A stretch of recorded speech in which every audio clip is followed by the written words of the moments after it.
Well, well. Hello there. I am back. Well, I'm also an adjuster, and I will once again return to Ace Attorney Investigations. Also, to that nightmare that is audio balancing. Because sadly, I have absolutely no clue on how to properly balance my audio. Which I've proven, well, among other times, yesterday. However,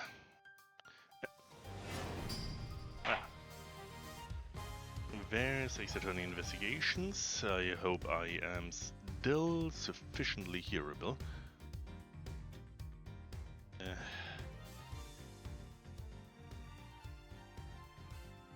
So, yeah. Comments are appreciated, especially if it comes down to, well, my my audio balancing here.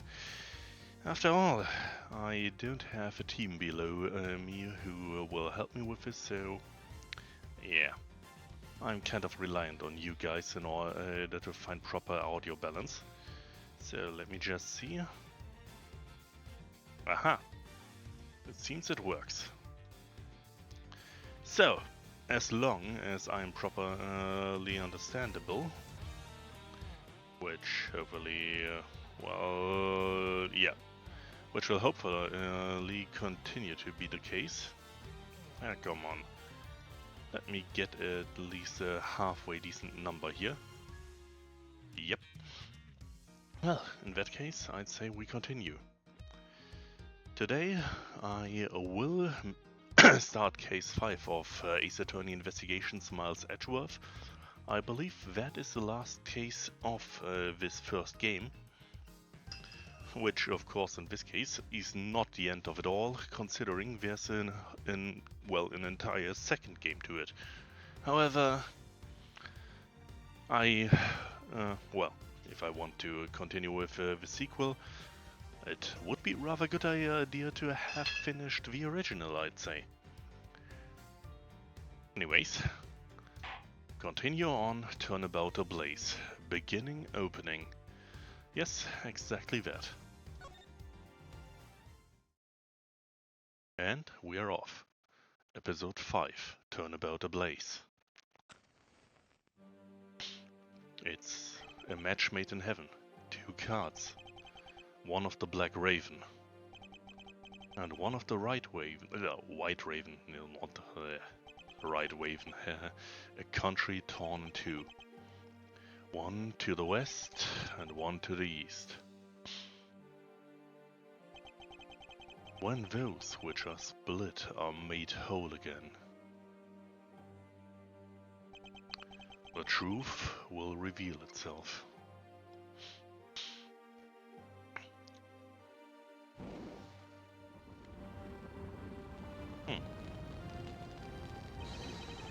It's Yatagarasu! Yatagarasu!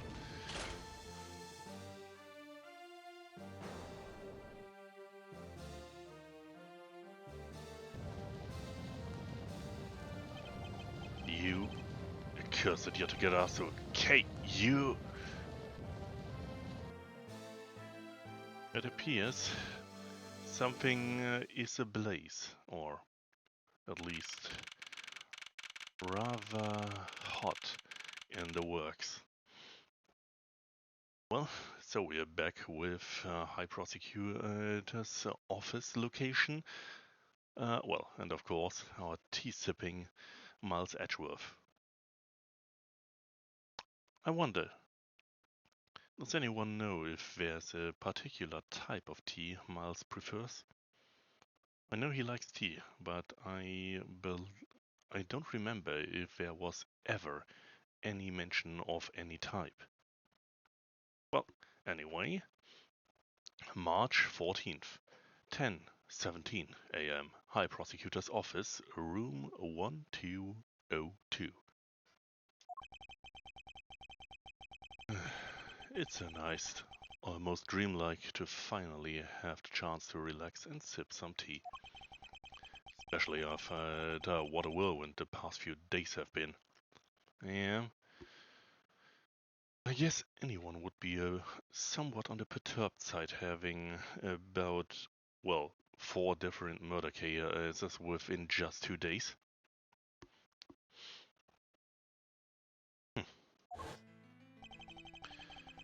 On my return flight, I was dragged into a case involving an Interpol agent's murder. Next day, I investigated a kidnapping and a murder at a Gatewater Land theme park. And later that night, a detective's dead body welcomed me back to my office. Along with a thief who was out to pilfer files related to a case from 10 years ago. How did I manage to find myself in the middle of so many cases back to back? Alright. Right. It's one of those rather weird cases where the intro case, or the tutorial case, is actually the last one in the timeline.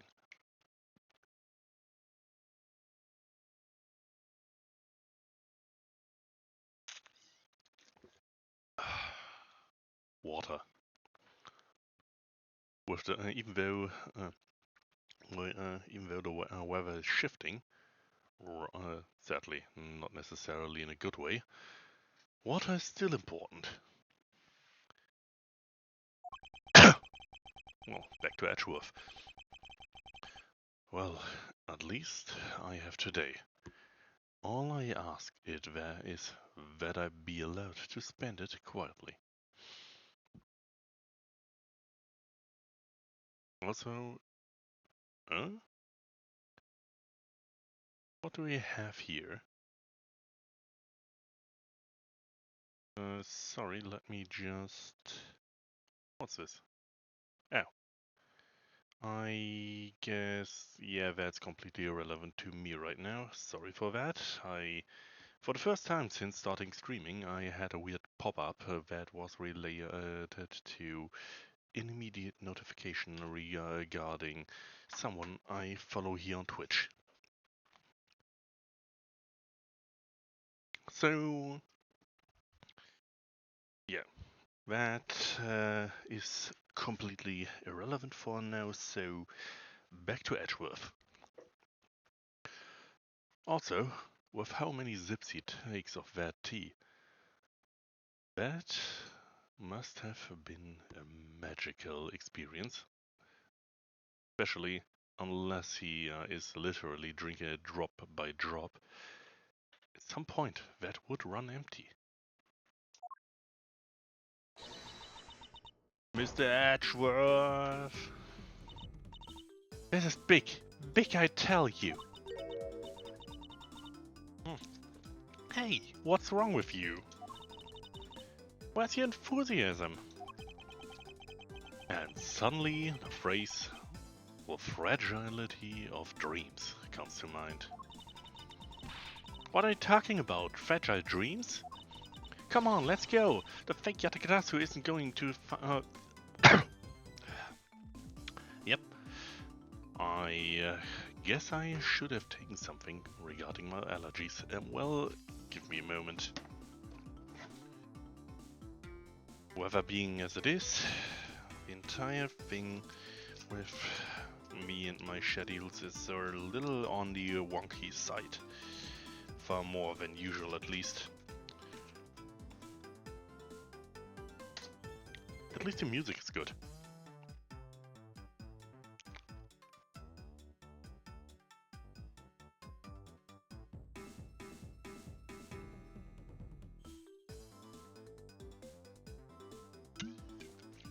So, that may or may not be better. We'll see soon. Okay, come on, let's go! The fake Yatagarasu isn't going to just find herself, you know? Well, if you must know, it's possible that I was paid a visit last night by your fake. Say what? Yes, the first case. Unfortunately for us, the thief managed to escape. But even now we are still looking for this criminal. However, I must warn you that we've only had a few hours to search so far. So I must insist that you be patient on this one, Kay. What's with you today? I sure you aren't sleep-talking to me right now. Anyway, I've got something much more important that I want to see you. What I wanted you to see. Oh, and that is? Take a look at this. On March 14th, I will be there to steal your dirtiest secret. That's quite a bold declaration to send to an embassy. I suppose it was inevitable that a newspaper would catch wind of this. The date the card mentioned is today. Today, huh? Come on, we've got to hurry. The embassy awaits. I suppose it is quite an urgent matter. However, do you know which country's embassy we should be investigating?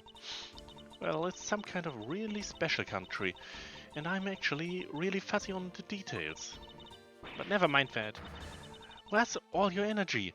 Why are you so lackadaisical today? I'm not, Kay. You are just too wound up. Well then, you should get too wound up too. Because this just may be our chance to catch that woman. You mean Miss You? The woman who killed Kay's father, burned Faraday 7 years ago.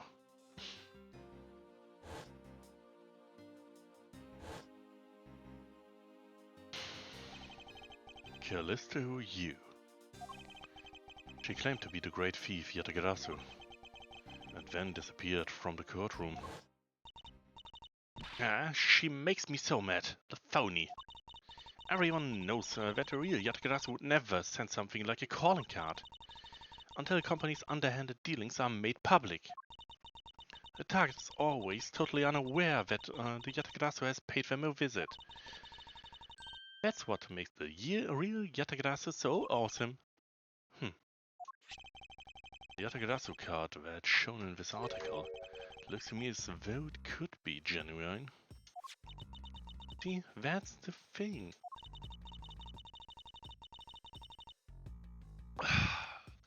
Whoever it is, that person is the real deal, but has knowledge of the Yatagarasu.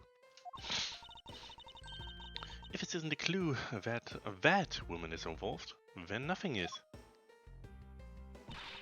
Come on, Mr. Edgeworth, out the door you go. Wait, there are a few preparations I must make before we go. There's something interesting about this card we found last night here in my office. It's of a different color than the one in the article, which makes me wonder why. What's up? Any reason you're boring a hole through the newspaper with your eyes? No, no reason at all. Very well.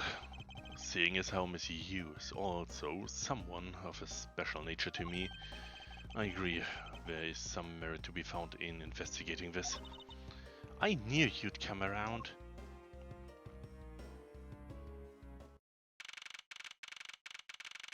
March 14th, 5 on the dot p.m. Theatrum Neutralis.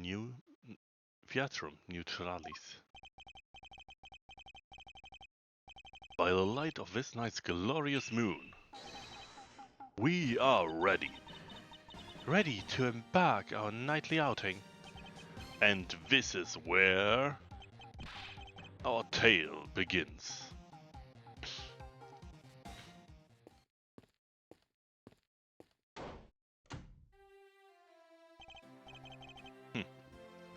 What a coincidence. Who would have thought that a Steel Samurai stage show would ever be held at such an elegant theater inside a foreign embassy? Yeah, the climax was really awesome. Steel Samurai Sushi Slash! I've got chills down my spine when I when you pulled that move out. I suppose it really is more impactful to watch a show in person than on television. I have to say though, this embassy is set up kind of funny. I mean, they've two countries sharing the same building. Well, as you said yourself, this place and the countries it houses are very special. Even this theater is special in that it is a neutral zone shared by the two countries. So let me get this straight. The Steel Samurai show just now is being sponsored by one of the two countries. The one that's called the Kingdom of Alabast, right? Yes, it would appear that the Steel Samurai is very popular in that country as well. Seems that way. But you know who I'm really into? The Gemming Ninja! The Republic of Babal is sponsoring Jamming Ninja stage shows. Sponsoring a Jamming Ninja stage show. That's something for fangirls like me. We've totally got to see that too, Miss Edgeworth. The Jamming Ninjas show is gonna kick the Steel Samurai show's rear end. I hate the current weather.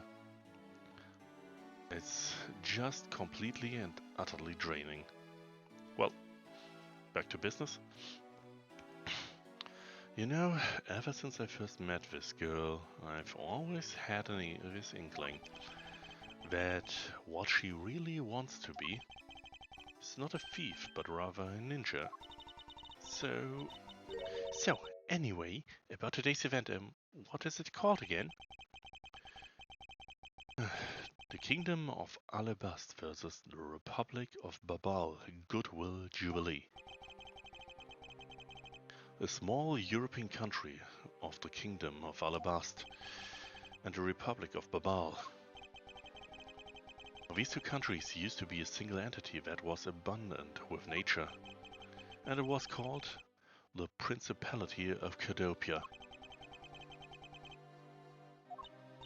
Is everything alright, Mr. Edgeworth? Yes, I'm alright. Moving on. After a period of civil unrest, the country split in two, though signs of the past remain. For example, their flags preserve the flower and the butterfly motifs to this day. Cadopia, huh? The KG-8 incident, and what was referred to as the second KG-8 incident, which an embassy staff member was murdered. Both of these cases were related to the Principality of Cadopia. In the 7 years that have passed, the country may have split in two. However, the Atigarasu still sent a calling card here. What could it all mean? Well, on a technicality basis, it means that there's still something related to those nations. After all, this is literally the third time something big is happening here. Also, yeah. I should really get a grip, especially on my controller, since that almost got flying. Mr. Edgeworth, I know you are thinking about something. Oh, excuse me. What were we talking about again? If you could please stop spacing out on me. Anyway, we're talking about the Alabast versus Babal Goodwill Jubilee. The two countries have had a pretty bad relationship with each other, but supposedly they've been trying really hard to make up recently. That's why they decided to hold this event. If that's the case, then why the versus? Also, both countries claim to own the real Primidox statue, a national treasure to both. Wait. The duality of statues? Didn't we just have such a rather big stunt with a big ass statue being replaced with a forgery just a few, well, just a few cases ago. It was a completely different statue than than the one just mentioned, but still, I wonder if even one of them has the real one. We are planning to have them publicly evaluated today to see which one is the real deal. Okay, need I remind you to take care and not succumb to your thieving desire? Well, when it comes to treasure, I can't help myself, you know that. She had better be saying that in jest. Well, as of now, we only know that she is trying to be the new Yatagarasu, and at the very least, she didn't yet steal something of importance or of any value, at least according to our knowledge. Hey, I can read your body language, you know, and you've got it all wrong. Look, I'm here to do some investigating. Investigating, I tell you. I know. Although we don't know if the Yatagarasu will really make an appearance, I suppose we should still spend some time examining this place. So it appears I am off now. Okay, well then, I wonder if anything, well, interesting may happen. So, who are you? It's a man. But is it Mr. Man? This is the perfect angle. Go, my image, travel across the wave world and into every TV around the globe.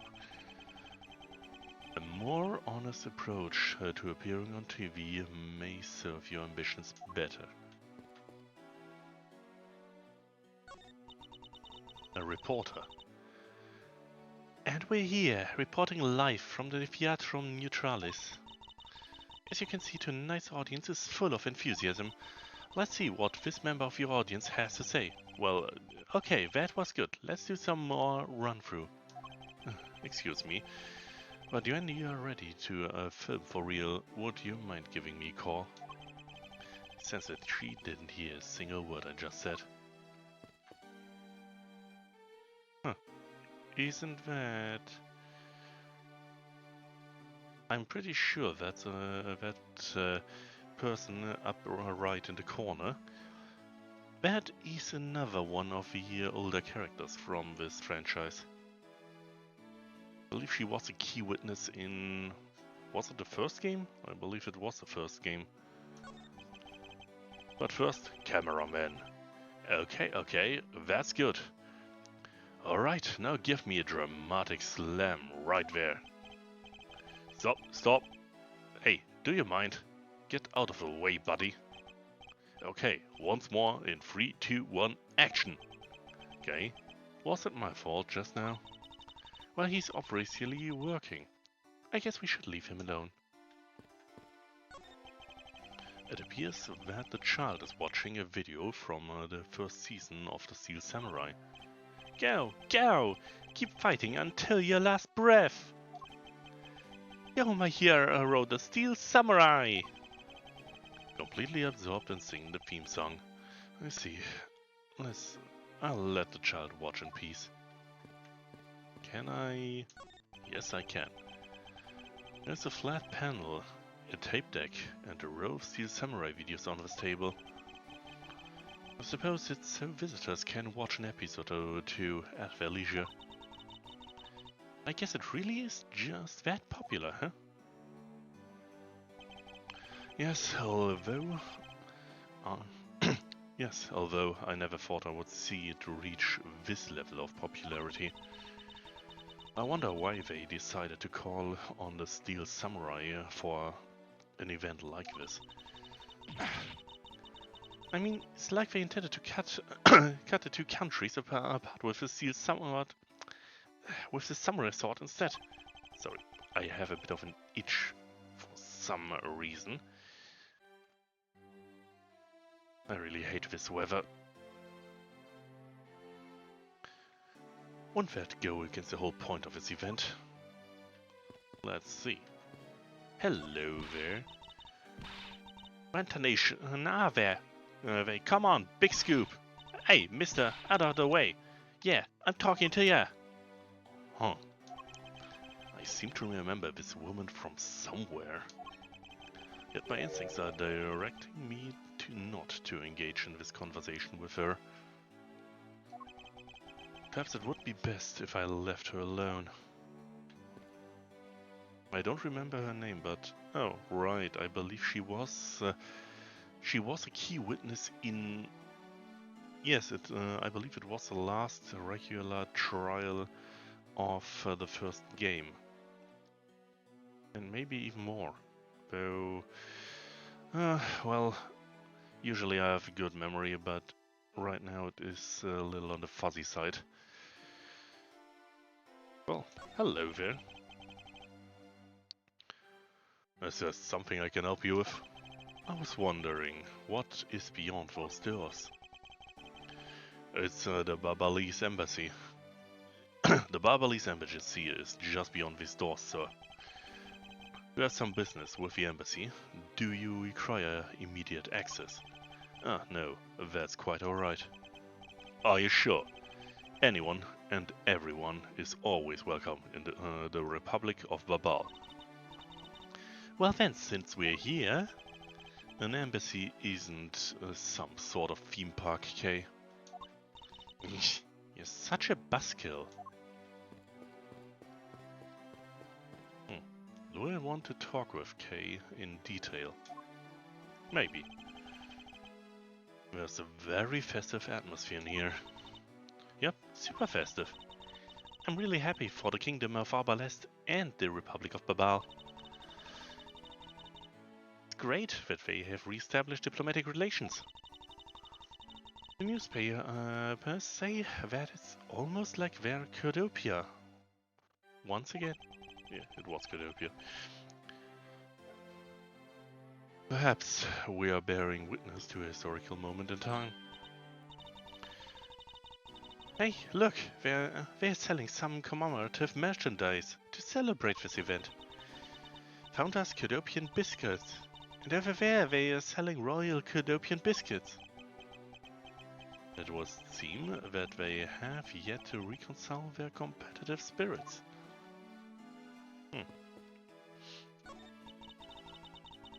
You know, I was thinking what today's show is. Went for a completely comedy, you know? Yeah, and that last Mr. Summer week I couldn't get it on. I know, right? And the pink princess is in the middle of the show. I could swear I've heard a hip crack. Oh no, so the pink princess has a bad hip. Seriously, just think, you know.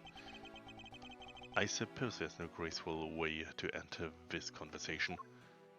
I have a really bad feeling. I know the Steel Samurai, his actor in the first Ace Attorney game was a surprisingly chill guy. I have no idea, however, who who was the Pink Princess actor, and I have a weird feeling that we may see Miss Oldback again.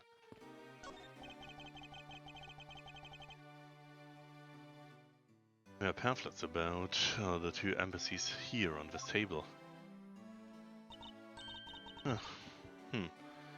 Still looks weird to me.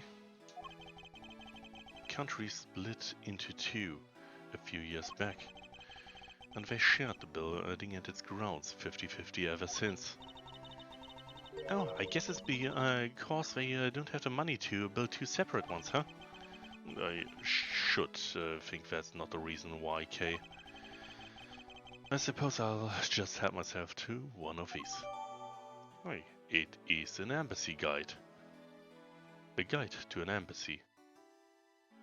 As long as it's not just an embassy and not an embarrassment. It appears something happens. What's all the hubbub? Yeah. Hey, look! It's a samurai! And he's got his son, the Iron Infant, with him.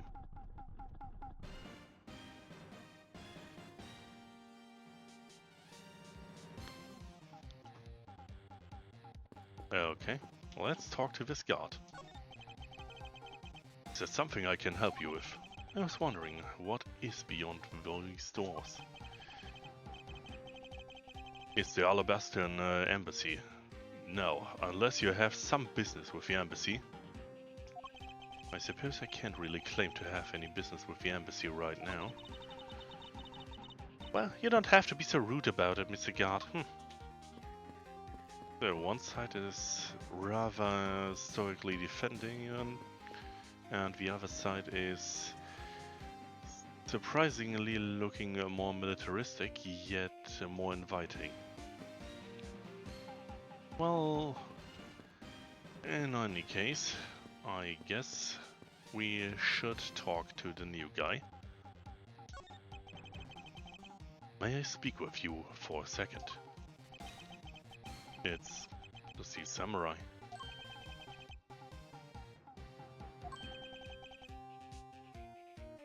I see.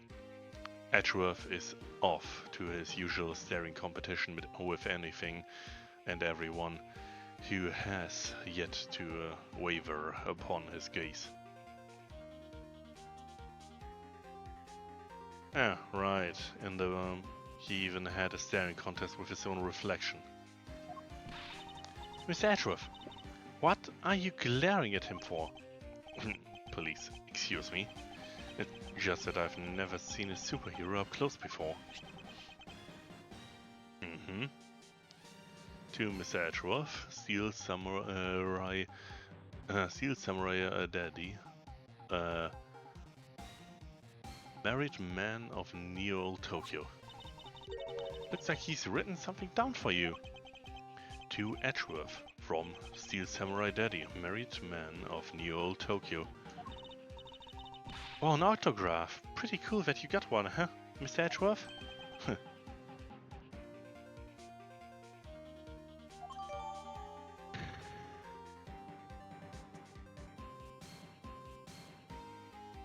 That slightly imprecise scribble reminds me that I wanted to test how it looks if I, write in both with both hands the same sentence. My handwriting is atrocious, to be sure, but I've never tried if, with what hand I may look worse.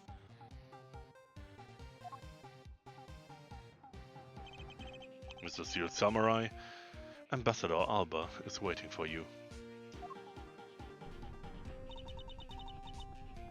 And now Steel Samurai will proceed to enter the kingdom of Arbalest to Shakedown. The Steel Samurai isn't only here for the two countries tonight, but rather can be thought of as a goodwill ambassador between the two countries. Yeah, whatever that was about. There he goes. There he goes. Off to spread goodwill to the world. He really does seem like a goodwill ambassador, doesn't he? Okay, we're shooting the next segment now. Cue camera. In just a few seconds, the Jamming Ninja stage show is set to begin. After the show, the Jamming Ninja will enter the Republic of Babal. He's set to meet with the ambassador of Babal at that time. Ah, the Jamming Ninja show's about to start. We've got to get back to our seats. Regrettably, I don't have much of an interest in ninjas. But the show will change your mind. Come on, we have to hurry. If I miss even a second of the Jamming Ninja's awesome playing, I'll never forgive you. I suppose you're not about to give me much of a choice here, are you, Kay?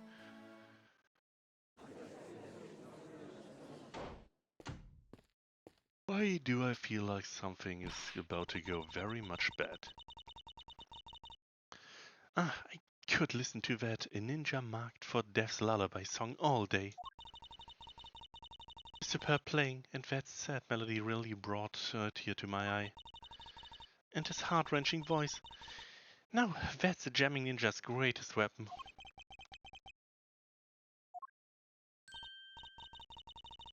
I have those pieces of jamming ninja merchandise over there. I've got to have them. Especially, I want the hair. I want the hair sticks. They're selling exclusively at these shows. They're exactly like the ones of the heroine Princess Misola wears in her hair. Oh, interesting. Why do I have a feeling that for some reason that is going to be important? Anyway, anyway, hold it right there, Mr. Edgeworth. Yes? You're thinking of going home, are you? Well, it doesn't seem like Leoverdi Yatagrasu will be making an appearance tonight. Most likely it was simply a prank. No way, I just know the Yatagrasu will show. But I thought you said that the Yatagrasu doesn't send calling cards. Yeah, I did, but I figured from the very beginning that this would wind up being a wild goose chase. But that card she sent was a genuine fake calling card. A genuine fake. How can I word this? The Yatagrasu marks the Yatagrasu's mark that's on the calling card is exactly the same as my mark. Get it now? We've got a problem.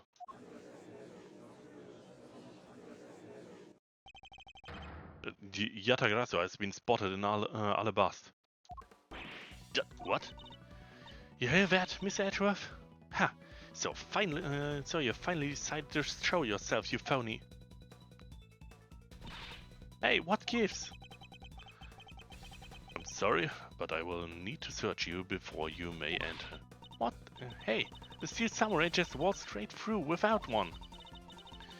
Now if you don't hurry up and let me through, my phony is going to escape. I almost said my phone is going to escape. Well, some people have a running refrigerator, she has a running phone.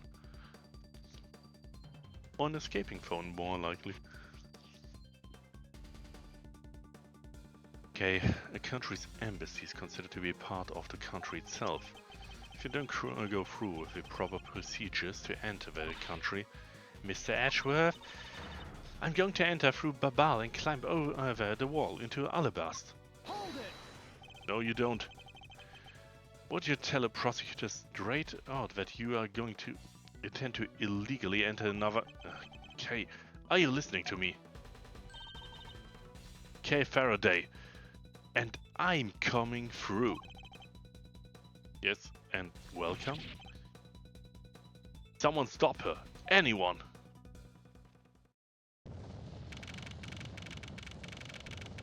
March 14th, 6:12 p.m. Open air stage.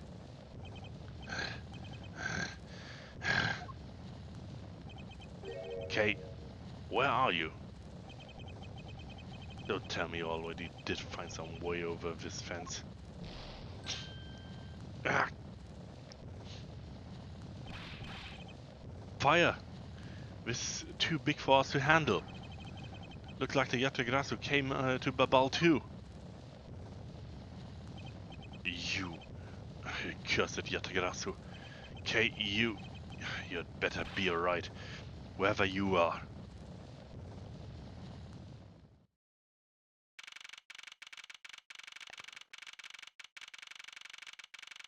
March 14th, 6:45 p.m. Babali's Embassy, Secretariat's office. I told you it wasn't me. Hold it!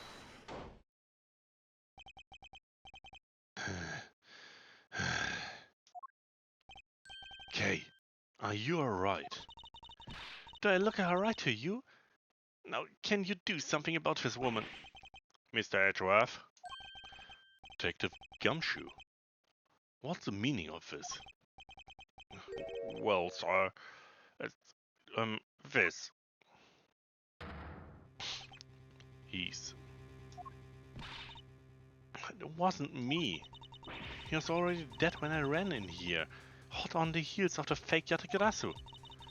Look, I only came here because I saw a suspicious person at the open air stage. A suspicious person?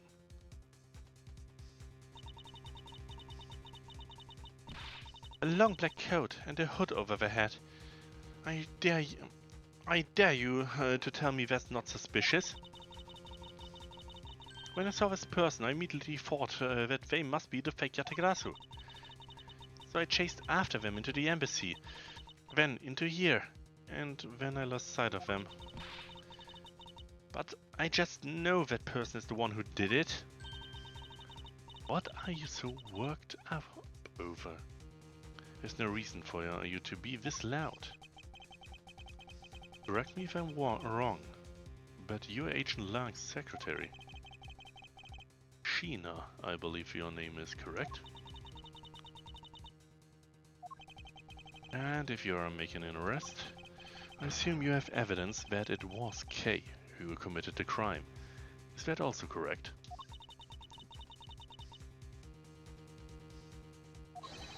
You refuse to answer. I don't need to answer. You are merely a prosecutor in this country. Meaning, you have no investigative authority. Hey, Bill. Just what the heck does... what the heck... just what the heck does what you just said mean? If it happens here, it's under Mr. Edgeworth's jurisdiction.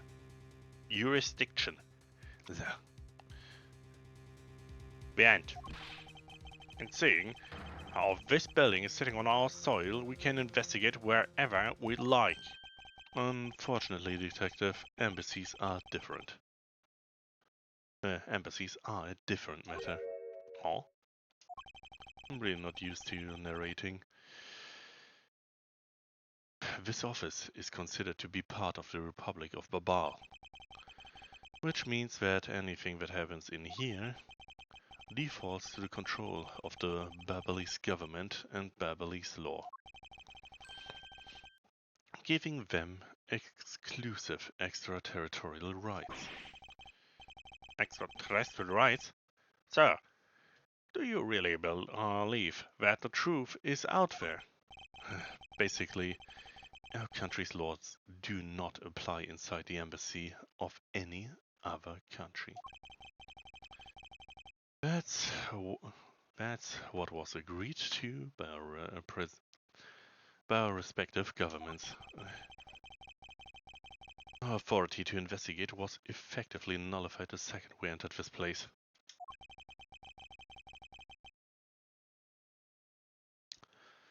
Which means we can do little here in this situation. No worries, sir. Oh, accident. Please leave this matter in Interpol's hands and go home. Mr. Edgeworth.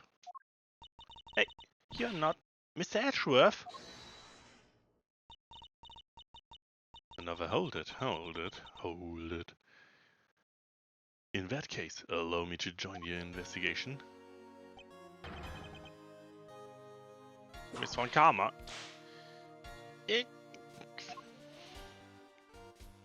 Honestly, I thought Wolfboy was there. Ambassador Palermo.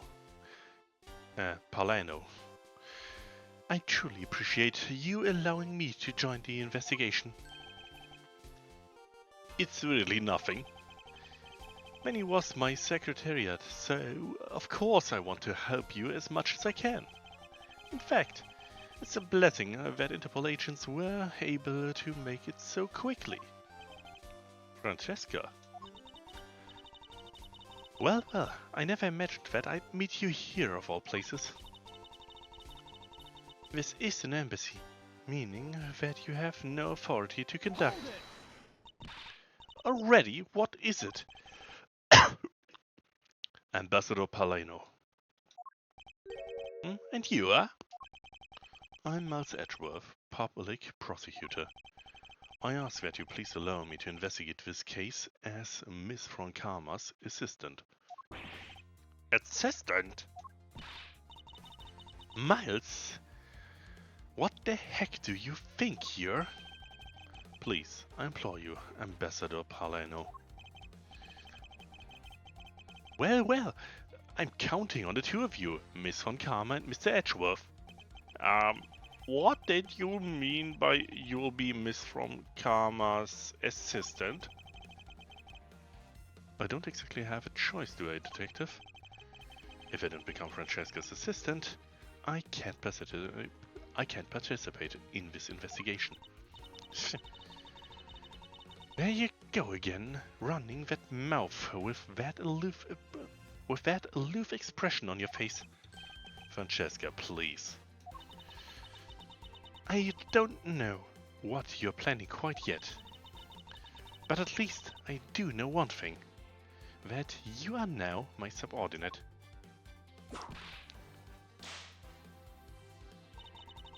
Just remember, my whip is always ready to wake you, should you have a brain lapse. Of course, I'll keep that in mind. If you're done playing games, right, let's begin the investigation. Almost an inverse to that case set in the past. Beverly's Embassy, Secretariat's office. Well, give me a moment, I'll be back in just a minute, but yeah, can't let that just sit there.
Alright, I'm back. Sorry for that short break, and onwards. By the way, detective, I suppose it's a bit late to be asking, but why are you here? Well, better late than never, I guess, sir. I was placed on guard duty for the Barbalese embassy today. And why are our police guarding an embassy? Well, on account of the card they got from the Yatagarasu. They called us up and asked for our help, sir. Oh, and because we've been searching for the Yatagarasu these past 7 years. It was a more or less mutually beneficial agreement, if you ask me. Except for how mutually unbeneficial this has been. Unbeneficial this all turned out to be, I suppose. Looks like you failed to competently perform your guard duties yet again. Yeah. Look forward to your next salary negotiations, although it's out of my hands. Sir, if if it gets cut anymore, I won't be able to buy even instant noodles anymore.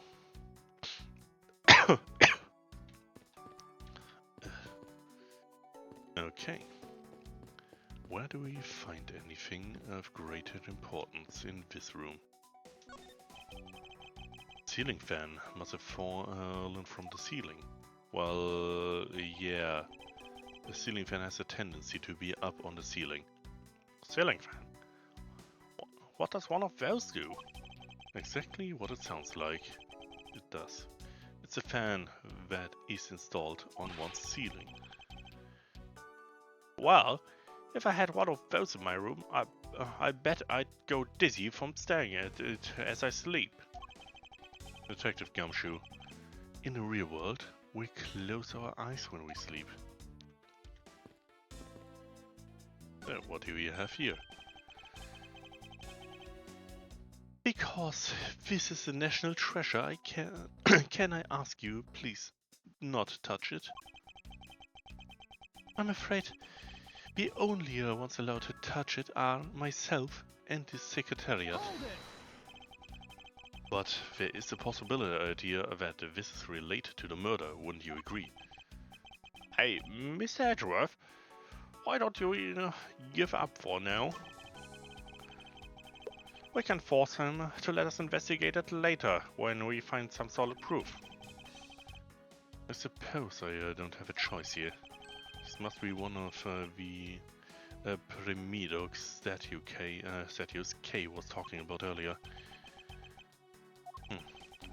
It's just me, or does this man look like the Steel Samurai?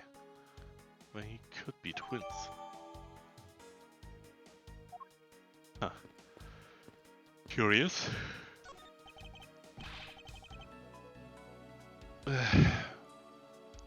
How the hell is it once again that I start yawning barely an hour into playing this? Mr. Edgeworth, there's still something on display on this display rack, sir.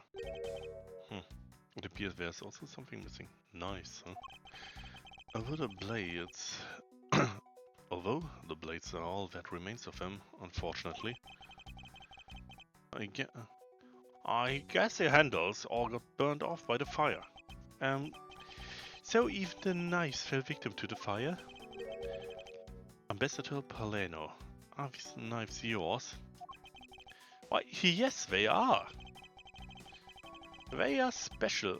They are a special set of ornamental knives featuring the national symbol of Babal.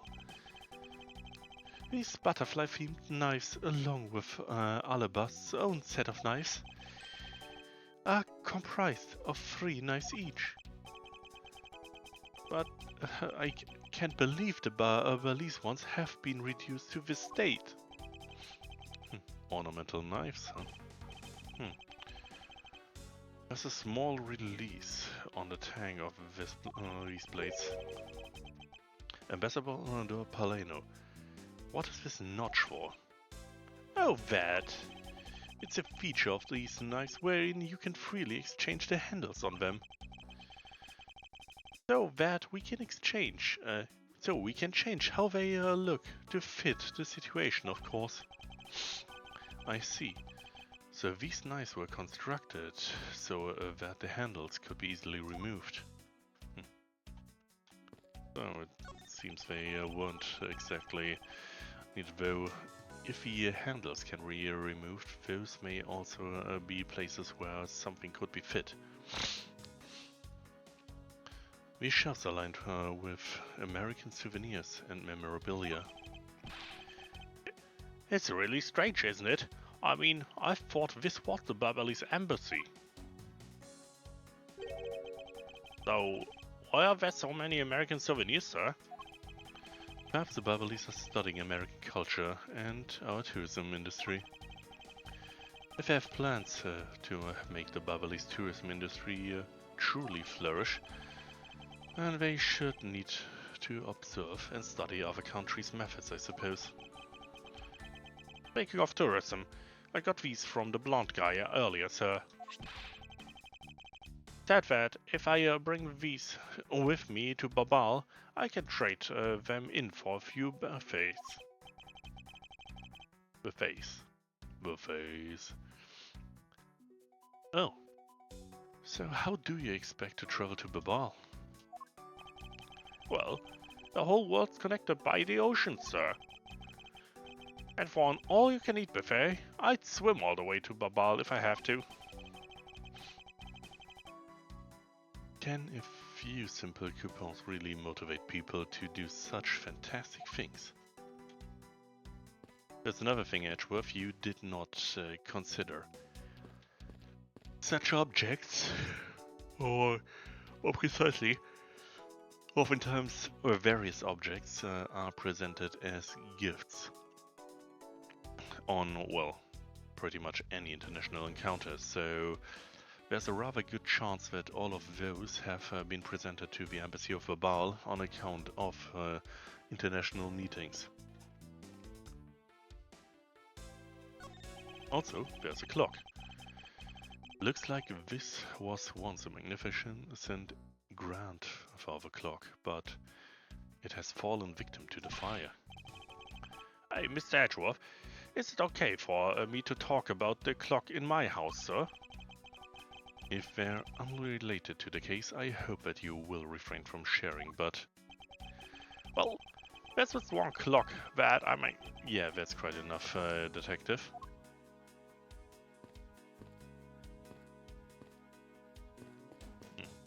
Let's see.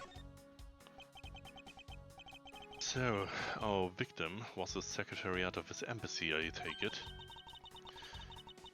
Manny Kushen. I heard that he was an admirable person. Very admirable. Cause of death is a stab to the base of his neck. He was lax in watching his back. We were fortunate that the fire missed our victim's body for the most part. If the fire had burned a bit longer, it would have made identifying him a hassle. So, Mr. Koshan was stabbed to death in the middle of a raging fire. What in the world happened inside this room? Cause of death, a single stab to the neck. Sadly, the body had been burned by the fire. And a lot of investigative potential here.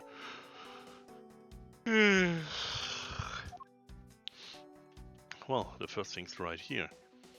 Just one case ago, we did have exactly such an object as a key part of an investigation. Oh. There appears to be something in his pocket. This key? It can't be. Isn't this the Yatagaraso's key that was stolen 7 years ago? What? But that's... Huh? 7 years ago? You mean that case where I was framed, sir? Yes.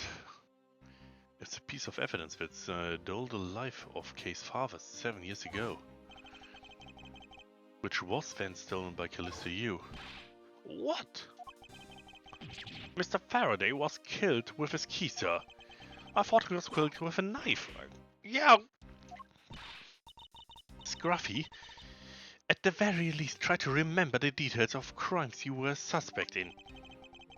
Francesca, as you will recall, Detective Gumshoe was not present when Miss Yu made her escape. Plus, even among law enforcement, only a few knew of his key's existence. I doubt that a new rookie at the time would have been made privy to such knowledge. I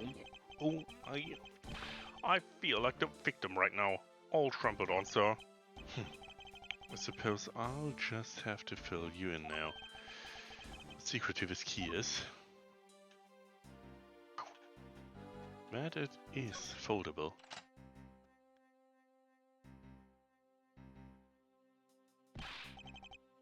Oh. Wow, this is amazing, sir.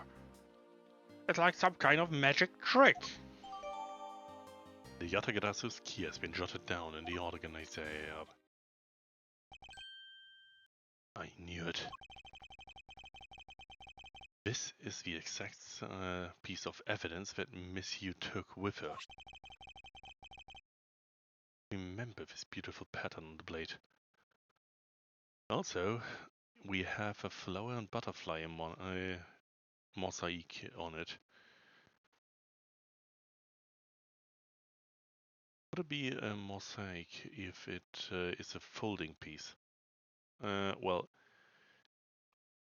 in all cases it says it is a flower and butterfly motif, and well, now we are in an embassy that did follow exactly that motive.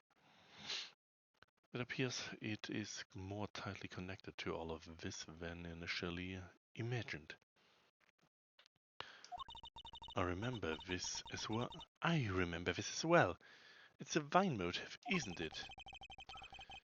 Yes, it looks like two interwoven vines crisscrossing down the blade. Right, sir? I think it looks like a bunch of stars, if you ask me. One of those 6 high-added stars, just like the police mark on our ID. I really don't think you can call these stars.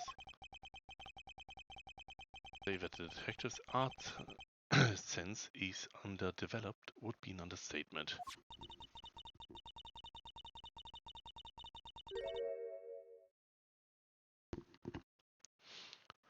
The real question is why was the Barbalese embassy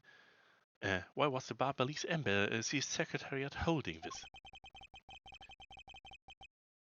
While we don't know how Mr. Koshin came to possess this key, we do know that this was stolen by the Atagrasu from the Kodopian embassy. That's right. Mr. Faraday had written that fact down in his organizer. I believe this means that further research is required into the country of Kodopia.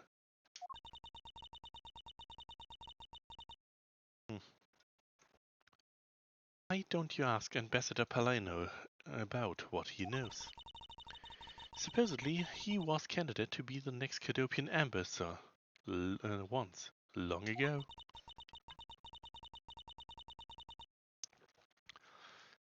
He should be able to answer any specific questions you may have. It's certainly an interesting piece. With the knife wound. It's obvious what he was killed with, but I wonder if it's consistent with the wound. Indeed. This man, where do I know him from? Yeah, that's Manny Koshen. Part of the original KG-8 incident. Is this knife the murder weapon? Some preliminary testing has been conducted. According to the results, the blood on that matches the victim's blood. The blade shape was also found to be consistent with the stab wound. I suppose this means that we now know that the crime was committed with this knife. This knife's got some real fancy ornamentation going on, huh, sir? This thing practically screams artsy to me too. Although, it's also covered in blood. Just like the last thing that I said was artsy. But the handle is pristine. There's not a single drop of blood on it. Speaking of the handle, I believe it has a butterfly motif. It's very beautiful. Well, the knife data has been jotted down. Also, that handle will be of import here. It would also, well, it's also rather possible that the handle is a red herring or a butterfly. Red butterfly? Whatever. It's rather likely that it is supposed to be a red herring. Most likely carrying not the correct fingerprints of whoever did this. Considering that those knives if this is truly the missing piece of the set of three. These handles and knives are made to be easily interchangeable, so the handle used on the knife will have most likely been a completely different one. Or maybe it was even used without a handle.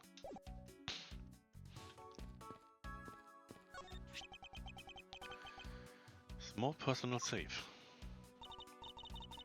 This was Mr. Koshin's office, so perhaps he stored his most important documents in here.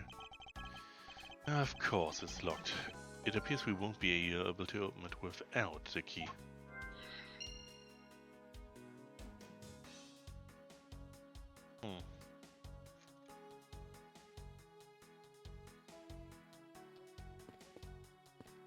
Not much more here. Huh.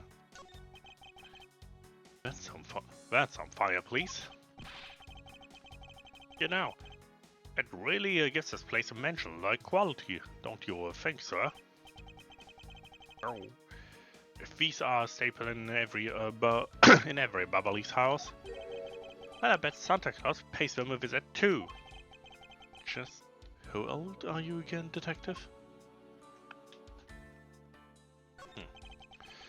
Sorry, but Interpol is conducting its investigation beyond this point.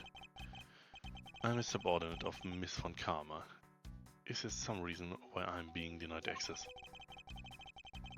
My superior clearly stated, don't you dare let anyone near the site. You got it?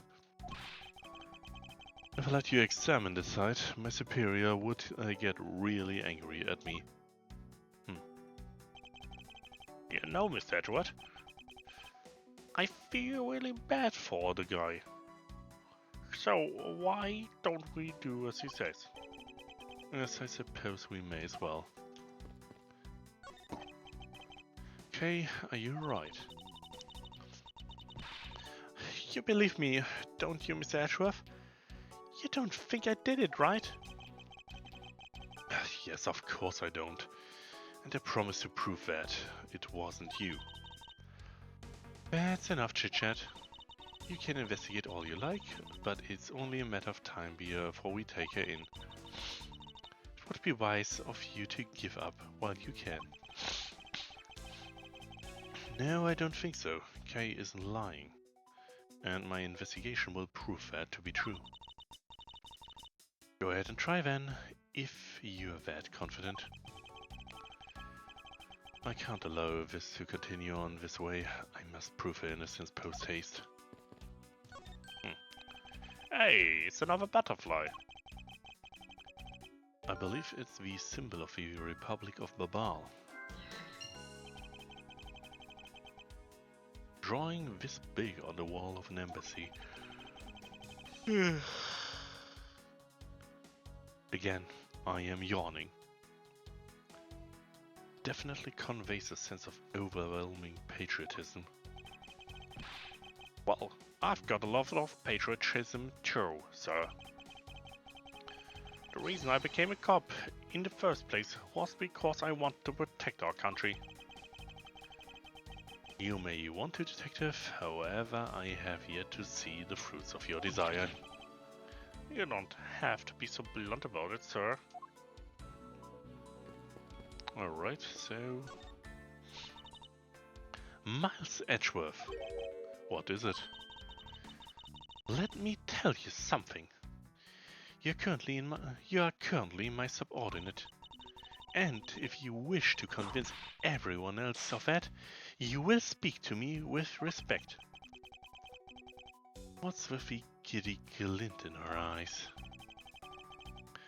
I don't think that will really be necessary, Francesca. Oh, really? Well, it doesn't matter. It doesn't change the fact that you are still under me. I thought Francesca was flying around the world in pursuit of the smuggling case. So then, why is she here at this embassy? Well, probably because someone related to it all may have been, well, on the chopping block regarding all of that. Most likely the victim.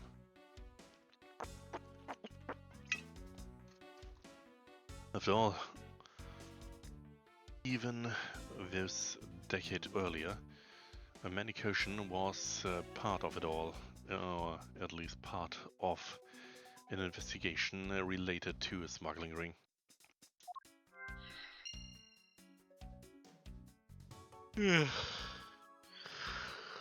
Well, I really thought I would be able to think a little bit on the better side, though it seems I am still rather drained.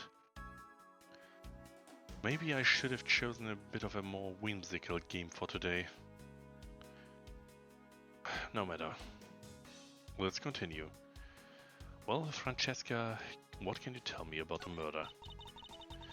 I was investigating the the Alabastian embassy when I got wind of this mess. That's right, the Artegrasso was due to appear at that embassy as well.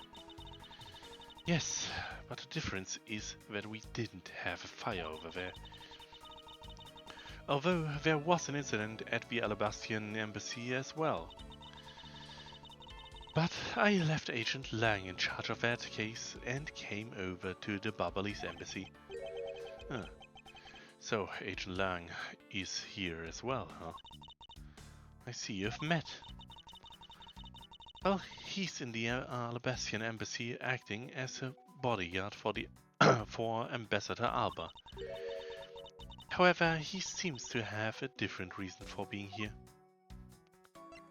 So, Viatagarasu. So, the suspect in the murder case that occurred in this office is that little girl I see. Is she perhaps trying to be the Yatagarasu? Kay would never harm a soul, sir. Kay?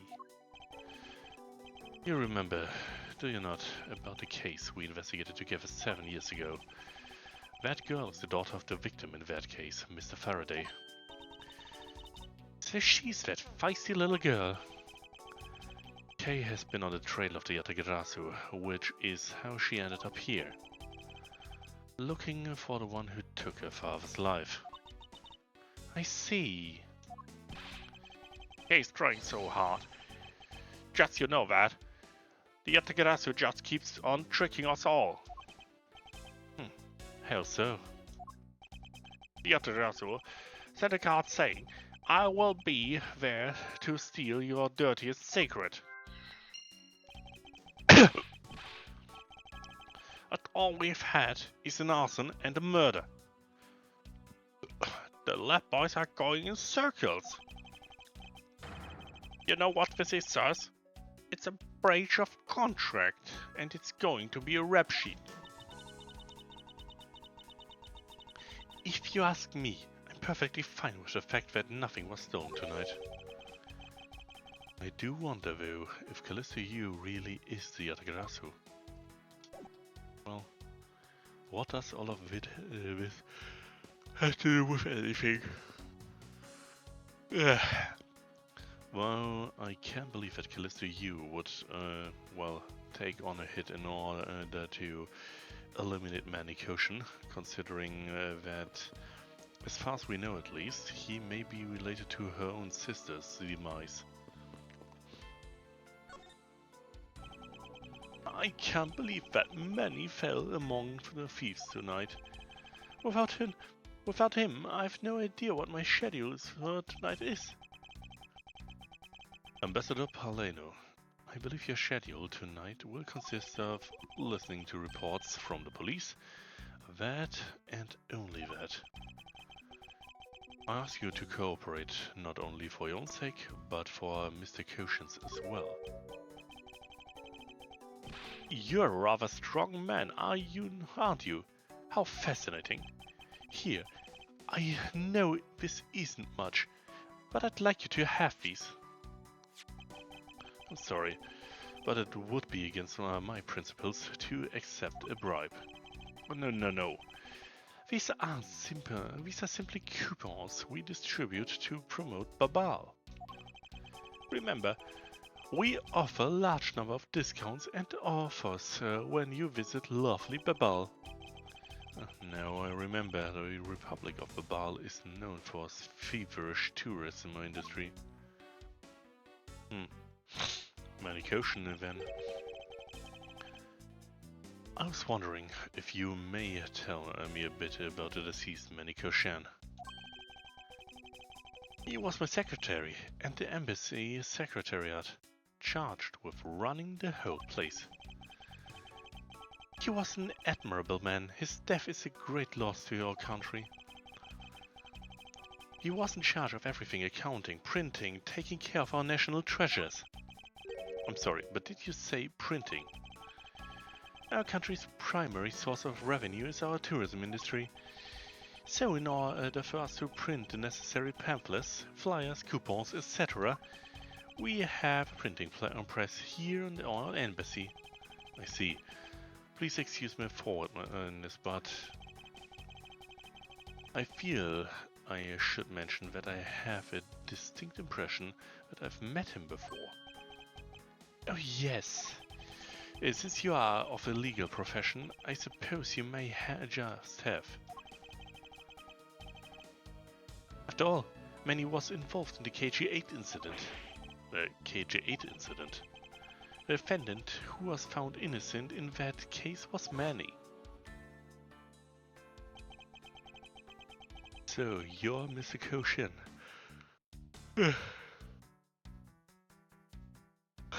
Big yawn. So, your Mr. Koshin is the same man as the one in that case. Been 10 years. Manny recovered personally from that case and dove enthusiastically into his job. He was the one who planned this event and was to oversee the embassy's renovations. It really is a shame. He had such a bright future ahead of him. Well, you told me something about renovations. What exactly did you mean by renovations? We can't have tourists and visitors to our embassy think we're a poor nation, can't we? So renovating the embassy is something of an investment. We may have a rather paltry budget, but we're trying our best to make do. However, I guess the only person who could have helped us do our best is no longer with us. Huh. So they intended to improve their image. And the old Codopia. Ugh. Yawn. Too much yawn. Ambassador Paleno, I was wondering if I may ask you about Codopia. Codopia? Alright. What would you like to talk about? First, I'd like to ask you about this key. What about this key? I found it sticking out of Mr. Koshin's pocket. I believe it originally belonged to this embassy. Is that correct? Upon closer inspection, it seems that this key is shaped like a butterfly. That's not all about this key. It's also capable of changing into a knife. Oh, how fascinating! Is it possible that the ambassador didn't know about the existence of this key? In its knife form, there is a flower mark on the base of the blade. I guess this knife might be from when we used to be a part of Codopia. Hold it! And how did you come to that conclusion? It has both Codopia's national symbols, the butterfly and the flower. I suppose many used this key here at the embassy back when we were still Codopia.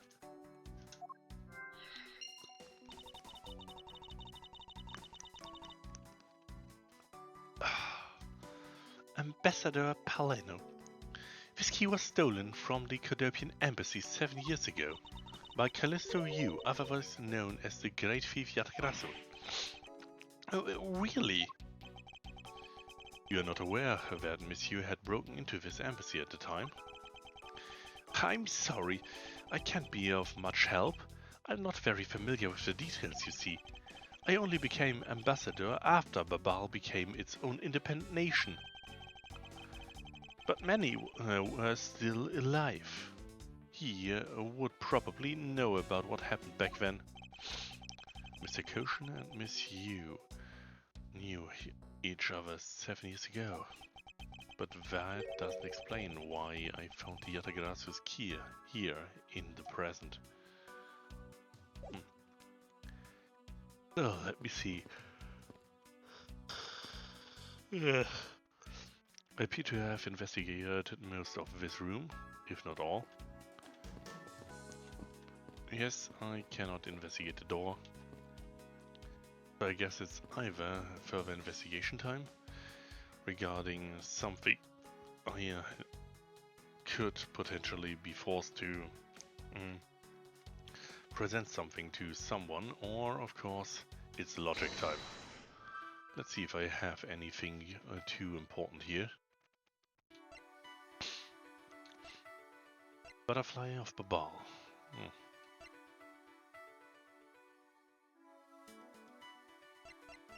A locked safe. But not only that, it's a safe requiring a special key, it seems. Dealing of secrets, the ambition at least of a supposed Yatagarasu. And the key. That was stolen. I wonder if I will already have the ability to connect those two.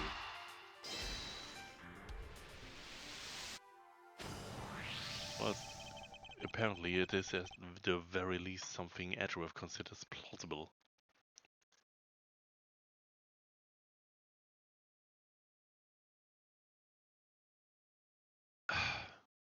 We know for a fact that Yatagarasu's key was used at this embassy. Furthermore, we found it in the victim, Koshin's pocket. Which leads me to think that perhaps it is the key to the personal safe in his office. Good thinking, sir. Let's go try it out. It appears I was correct. The key that was left to us in the victim's pocket literally turned out to be the key to the next piece of the truth.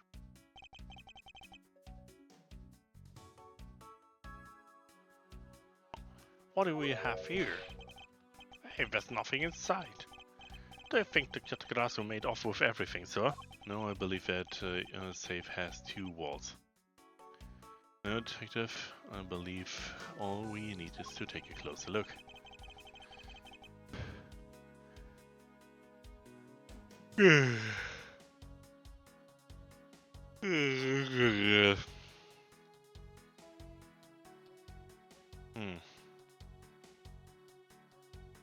I won't rest until I've inspected every suspicious-looking nook and cranny. Well, there's something very, very notable here.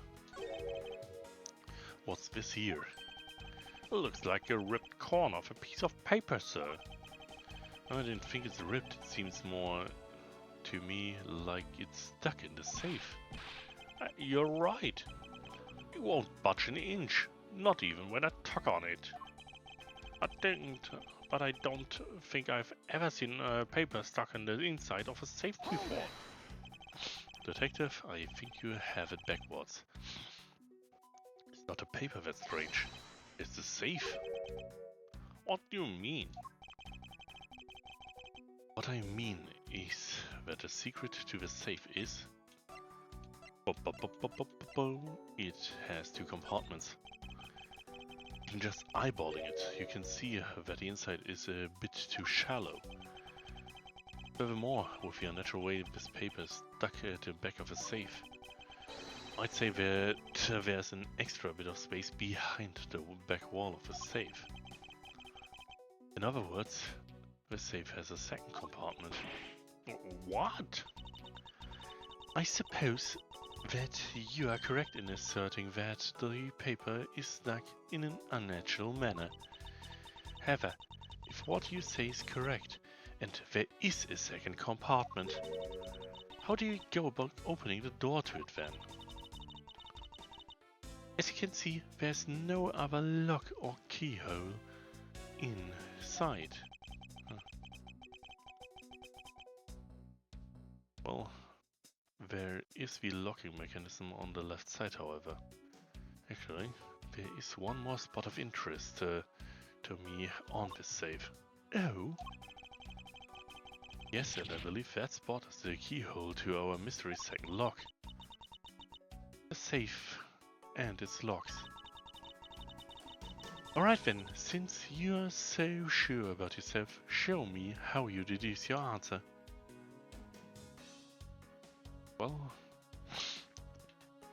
there's certainly the locking bolts over here, but this here or this here may very well be what's relevant. There's a hole. Hey, there's a hole here, sir. It's a little too oddly shaped for a latch hole.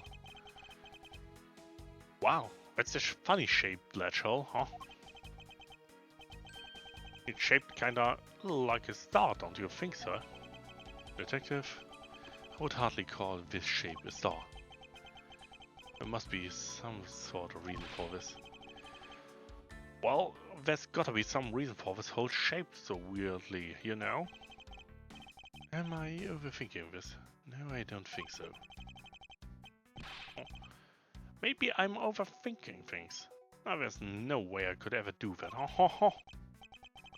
Detective Gumshoe, could you please be quiet for a second? You're frightening me. Yeah. This bottom may very well be connected to a lot of it.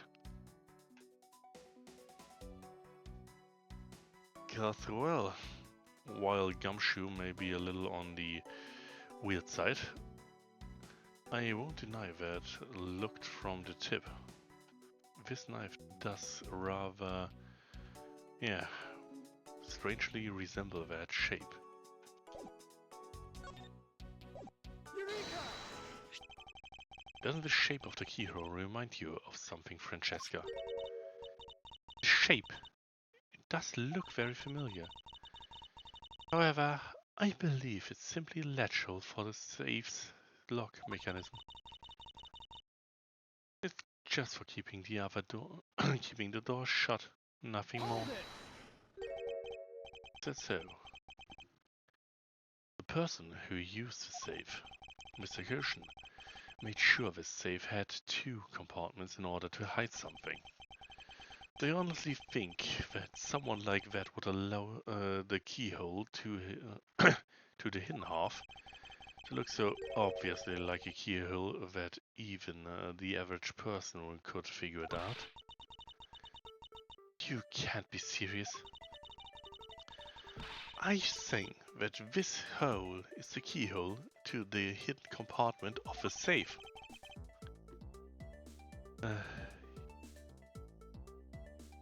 Tiredness.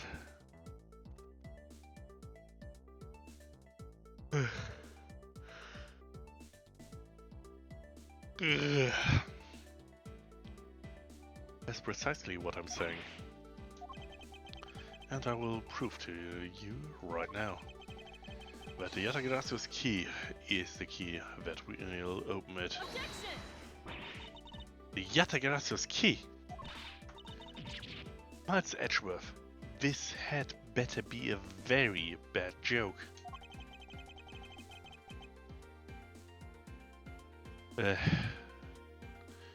Sorry, but this is no joke. The Yatagrasso's key is the very key that will open the second compartment of a safe. We know this key opens the first compartment of the safe. The keyhole we are talking about is of an entirely different shape than the one of the key. Well, if we look at it from the tip down, this here may very well fit.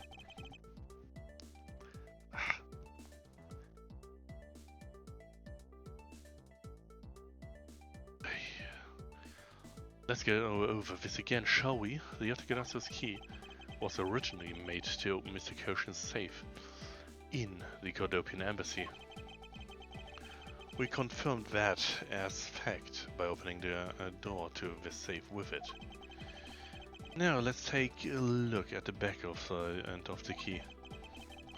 Looking at the knife portion, looking at the knife portion head on it, what do you see? What are you talking? Yeah! It appears that you've come to understand what I'm talking about. When viewed head-on, the knife's blade is the exact same shape as the keyhole. The real function of the knife portion is to act as the key to the hidden portion of the safe. But that's preposterous! Because it looks like a knife and was used like one to kill Mr. Faraday 7 years ago, we fell under the misconception that it was always meant to be a knife. But for both the safe and its key to conceal such a clever trick, whatever is hidden inside the secret section must be of incredible importance.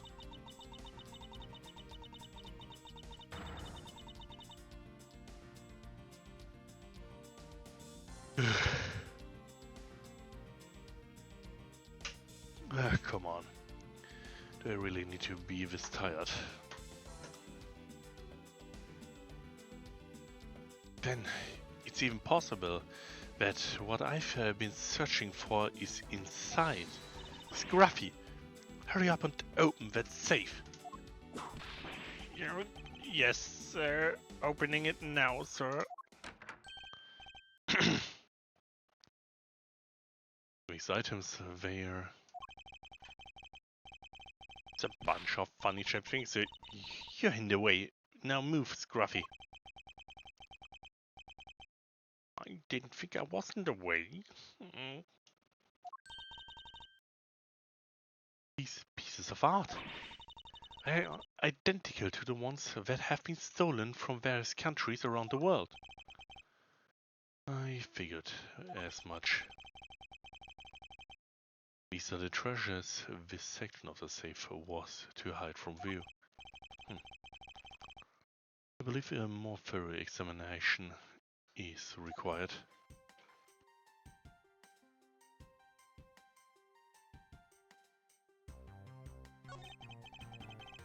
This is the document.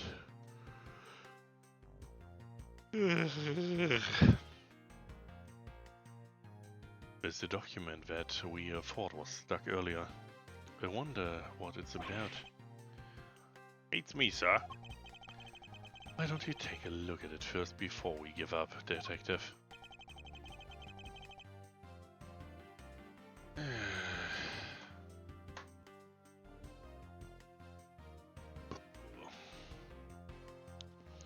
Mr. Cushion's name is written here on the last page. I wonder what the significance of this document is. Let me guess, it's a language I don't speak. These are pieces of stolen art from around the world. I wonder how much they're worth. Especially this one. Yuck!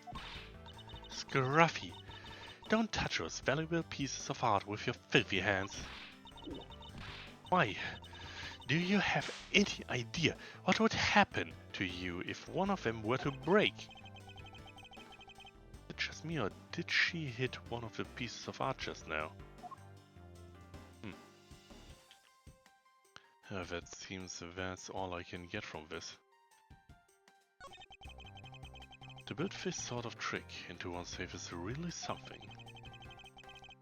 Yeah, it's neat how the safe has 2 compartments. But that's really impressive, is that at the other end, he was just another key. I really didn't notice. I wonder if Mr. Cushon was just paranoid or if he had secrets of that great value. Speaking of paranoid, I once sharpened both ends of my pencil. But then, when I went to erase something, I got all paranoid that I was gonna stab myself. Please refrain from dispensing your special brand of unrelated stories while on duty. Yes, sir. My ability to, well, talk straightforward, that's currently exceptionally difficult to hold, so well, let's see, maybe I will cut this short and find either the rest I need or something else I may or may not stream.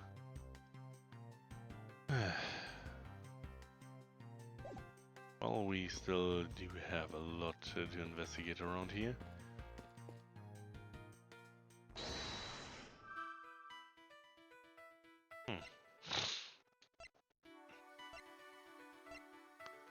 Nothing too new here.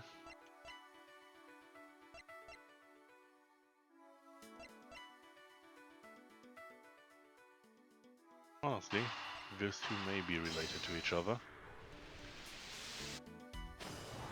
Well, it seems they are. The design of the knife's handle. It greatly resembles the special bubbly species of butterfly. It does, doesn't it? Plus, it says right here, this knife is property of the Republic of Babal. Thus this means the knife used in the crime was found right in this room.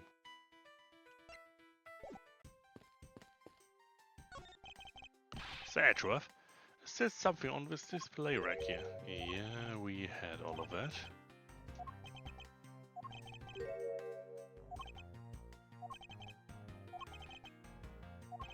This is a conversation we do not need to repeat.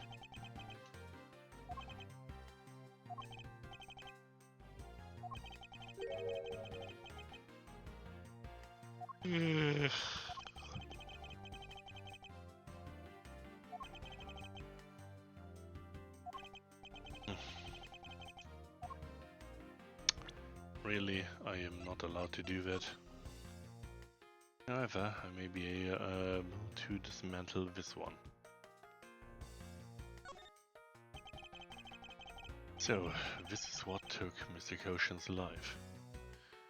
Some of his blood is still on the blade. Wow! I've been detective for 7 years already. I've seen a lot of weapons in my days. The knives that I used to kill are always the hardest for me to bear. Yes, unlike guns, this is one weapon where you are likely to find the victim's blood on it. Yeah, just like how this one particular is drenched in it, so... By that, it looks like the blood managed to miss the handle somehow. Well, there is not too much of a reason for that. I'm sure this is not the handle that was on the blade when all of that went down. There's a lot of skilled detailing on this handle. It would appear that the handle on this knife is removable. I guess so people can change them whenever they feel like it. Sounds like fun, sir. I don't think people would remove handles just for fun, detective. No, it's where this ledge.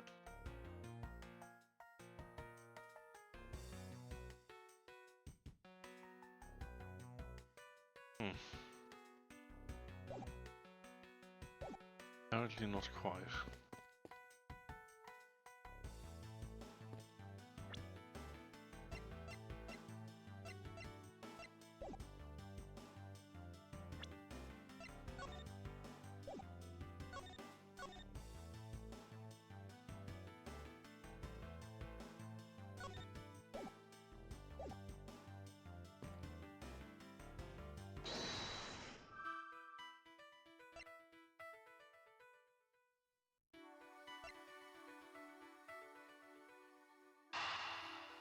See, just because.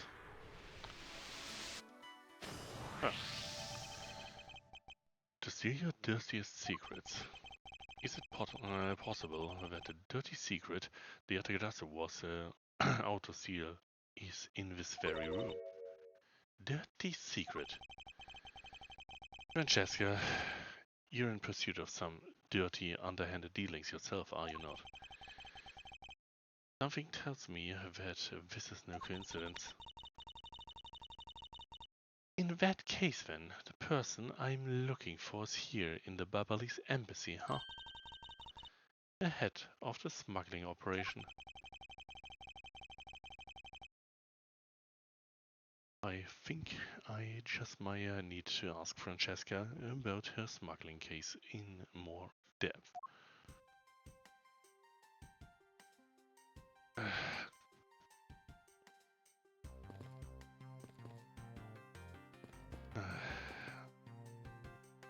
Hell. Oh. Hell on toast and all of that. Why am I... I'm starting to notice that I can barely concentrate. All of that is going downhill far faster than I would have hoped. I didn't even get a chance to do something stupid in order to have something at least make comedic sense. Well, let's ask Francesca for the whole thing about the smuggling case. Francesca, when we last talked, you said that you were on the trail of a smuggling ring. I suppose the reason you are here right now is related to that? Yes. After analyzing the intel we gathered from various countries, this embassy rose to the top of our list of sites to investigate. And this is what tipped us off. This accounting document. It's only one page of the whole thing, so we are not sure about about all the details. However, it's enough for us to grab onto the tail of the beast. But you see, this type of paper was made only in the Principality of Cadopia, which means that somewhere in the countries of Alabast and Babal is the head. The one pulling the strings behind the entire smuggling ring. That's Francesca for you. She's amazing, pursuing this case with all she has. Huh. Also, 2 or 3, and I found 2 pages of non-directly corresponding stuff, so maybe those belong together.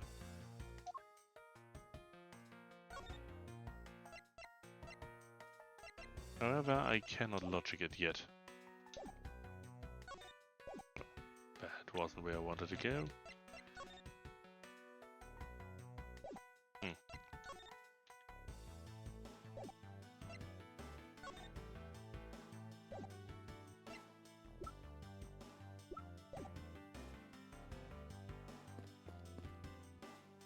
I am yet, as of now, out of logic, so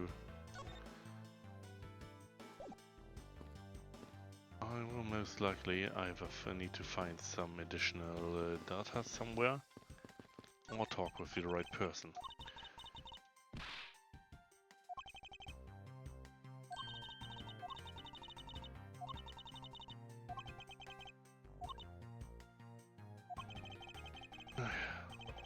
I once again accidentally activated autoplay, not something I will have running.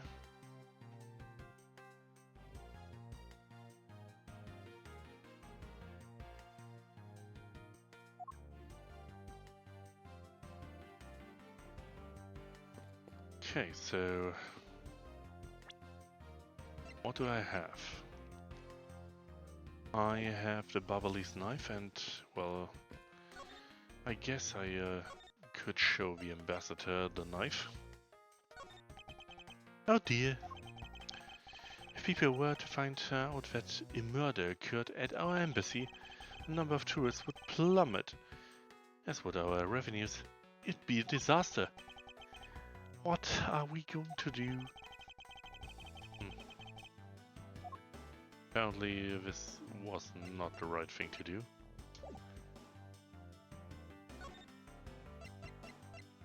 How about this?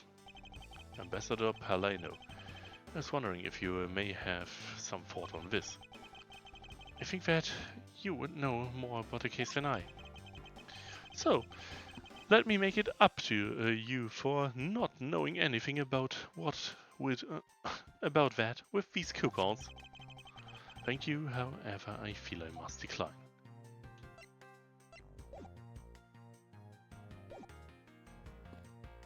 Okay, so unless there's something I have yet to see, I need to present something to one of the people I have, well, access to. Those being Gumshoe, Francesca, and the ambassador.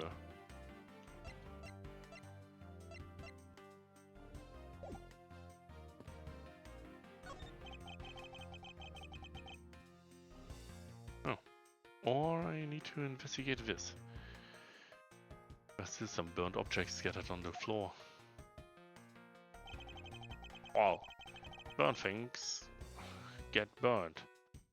And then they become burnt things, you know? No, because there's no way to prove that the burnt things started out as burnt things. Was the burnt thing, or was it not? I have no idea what's what anymore, sir. Yes, I suppose it's a bit hard for someone with a burnt outside light bulb to comprehend. Huh. So that's of relatively low relevance, so unless I can bribe someone with the help of the Steel Samurai stuff.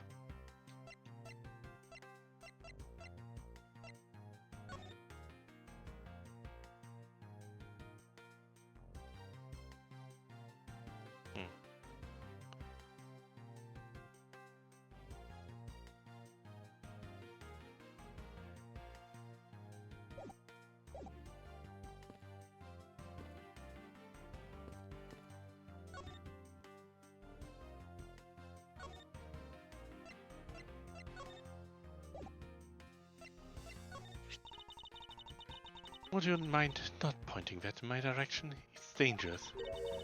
And anyway, why are you showing it to me? I have no particular reason. Yikes. If you have no reason, don't you bring that dangerous object near me. Do you understand? It's really that obvious to the irony of his statement. Should I lose that dangerous whip of hers for no reason at all? Alright, I was able to investigate the safe. There I had those documents,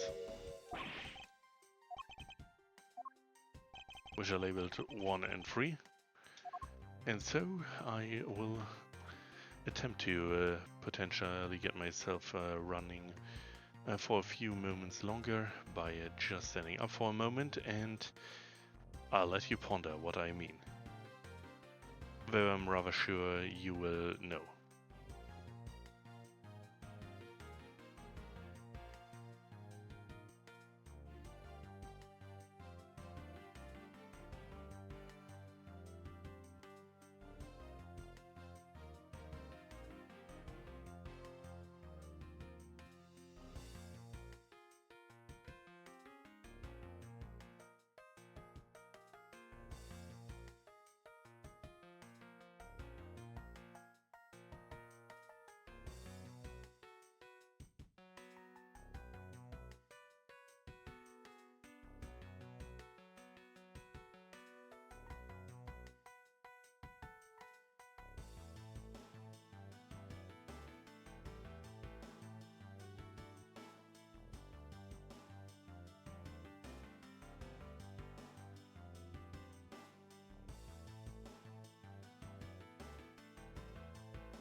running around at my speed on the ground. Hopefully that will have gotten me at least a few minutes more of, well, something similar to concentration at least. This spot, however, is most likely related to this. Eureka! So,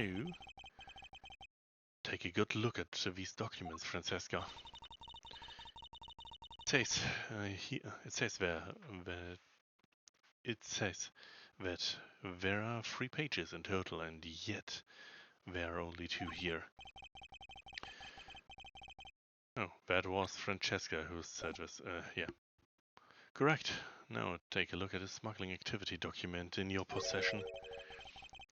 Tell me, is it not possible that your page was taken from a set of 3? Well, it certainly looks that way. By putting our multi-part puzzle together, we seem to have arrived at an answer. And it seems that you have now found what you were looking for. Yes, and with this, it has become crystal clear that Mr. Cochin himself was responsible for the mass smuggling of Babalis Inc. Babalis Inc. Babalis Inc.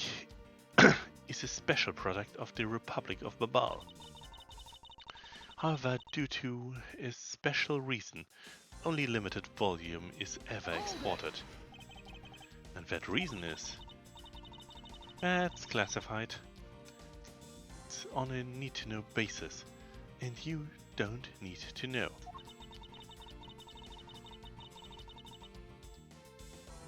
In any case, it seems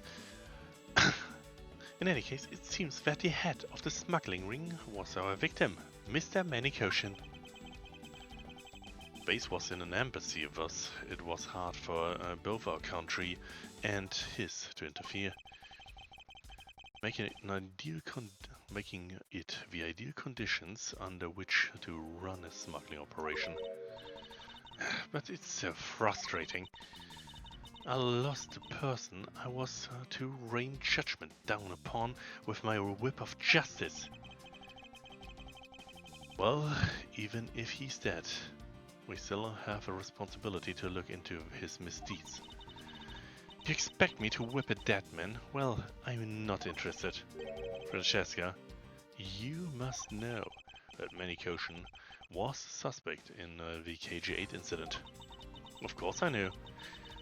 On top of being the head of the smuggling ring, there is the matter of what really happened in that case that needs to be resolved.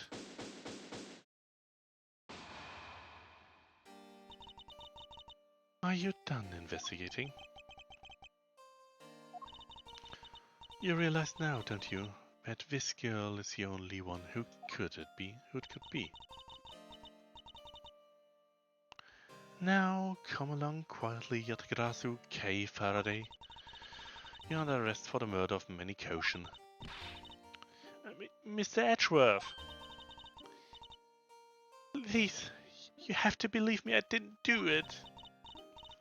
Chased fake Yatagrasu in here, and he was already...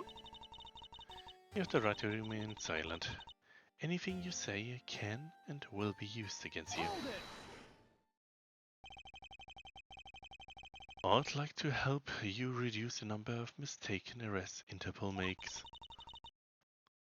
What is that supposed to mean? I believe I told you that Kay Faraday is not the culprit of this crime. Very well, I suppose I have no choice. I'll show you just how foolish your claims are. Why arrest Kay? That's the first time Sheena herself is direct with her own path of logic. Even your police confirmed that Yatagrasu infiltrated the Babalis embassy tonight. Utilizing the confusion caused by the fire, the Yatagrasu snuck into this embassy. Furthermore, this girl claims to be the Yatagrasu. Most importantly, Other than her, there was no one else in here with the body. Your reason for suspecting Case because you think she is the Yatagarasu. Exactly. But it isn't just me. She calls herself the Yatagarasu. Look, how many times do I have to tell you? I was only out to capture the fake Yatagarasu. Imposter or not, it matters not. Yatagarasu is Yatagarasu. Very well. Then I shall prove that Kay is not the Yatagarasu who killed Mr. Manikoshin. Go ahead and try. Show me what the prosecutors of this country are made of. Okay.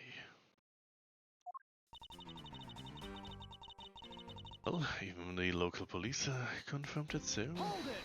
let's hold it there.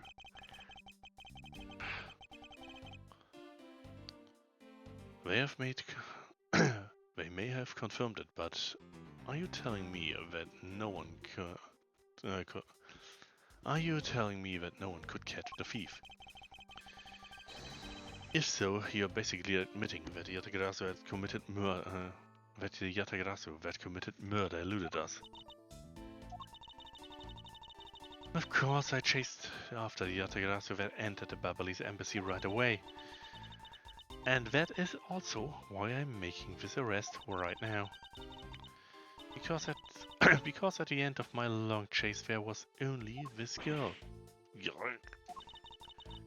In any case, this is what I believe happened tonight. Utilizing the confusion caused by the fire, the Yatagarasu snuck into this office. Hold it! The confusion caused by the fire? Are you saying that the Yatagarasu was not the arsonist who started the fire? A suspicious person in a long coat was spotted in the area. Officers in the area claim to have seen that person start the fire. Sounds like we have a phantom in our midst. Yeah? In a way, he could be considered a phantom with the way he randomly appears. Also, he also wears a long coat. Furthermore, this girl claims to be the Yatagarasu. Just because she calls herself that, it does not prove that she is a killer. No, but it does give her a motive. The Yatagarasu sent a card saying, "I will be there to steal your dirtiest secret." Furthermore, there are documents pertaining to some smuggling activity in this room. She obviously wanted to steal them, so she killed Mr. Kochin for the key. I see. The logic is very sound, and I expected nothing less of Agent Lang's secretary. However, that statement just now didn't sound right. It might just be the opening I need.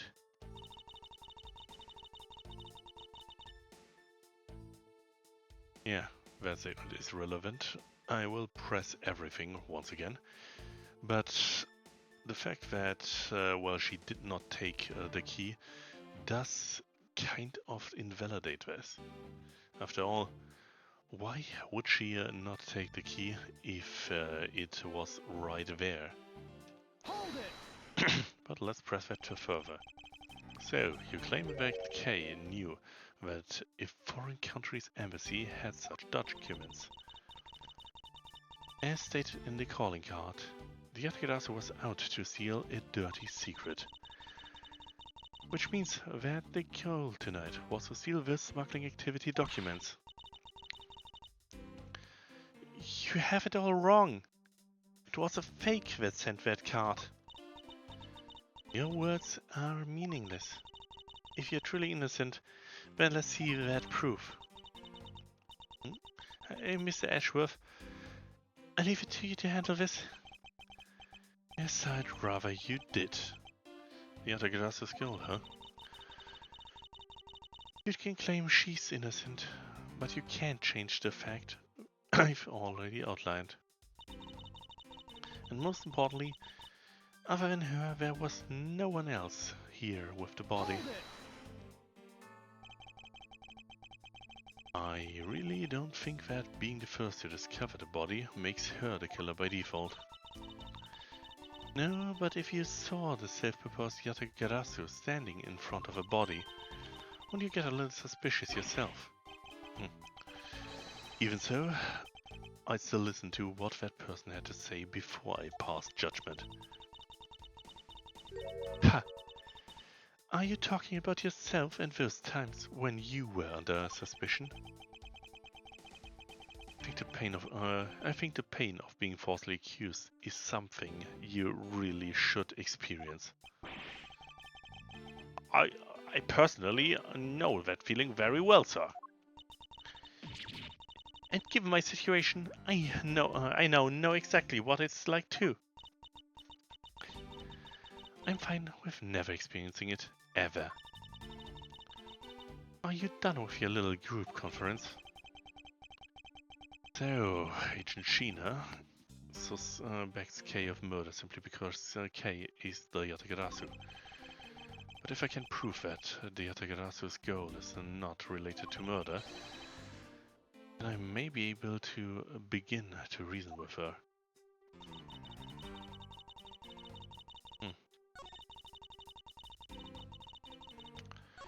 Doodly-doo, da-da-da-da-da. I'm rather sure this here is, well, we got it by pressing again, so it's likely to be part of it.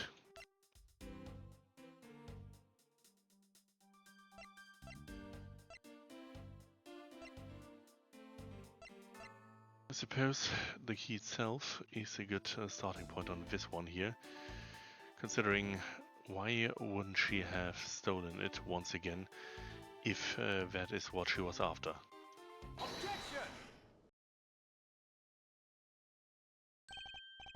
Agent Sheena, I regret to inform you, but there is a flaw in your logic. Oh.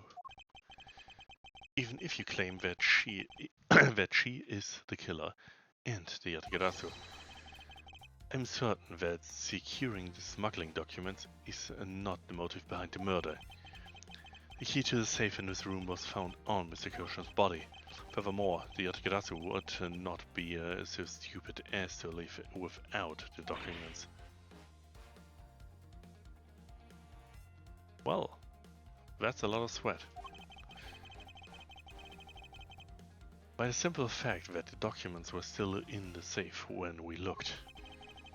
It's obvious that the killer's target was not the safe at all. And perhaps she didn't know that Mr. Koshin had the key on him. If that's the case, then why would she have needed to kill him? Because I can't think of no reason for her to kill him if she had not known that fact. Need, reason. All of this is simply our conjecturing. After the fact. Sorry. Oh. Sorry for these pauses. I still have a plague of flies in my room here. If I didn't know any better, I'd say they follow me. Entirely possible that she accidentally killed him when she was sneaking in. Accidentally killed him. That she didn't notice the safe second compartment before returning the key. Yeah, that is a lot more plausible. But the fact still remains that Mr. Koshin was stabbed to death. But you have no definitive proof that it was Kay who committed the act. Actually, I do. I saw her holding the knife she used. I saw her holding the knife she used on the victim with my own eyes. What? Allow me to tell you a bit more about the evidence that will put her behind bars.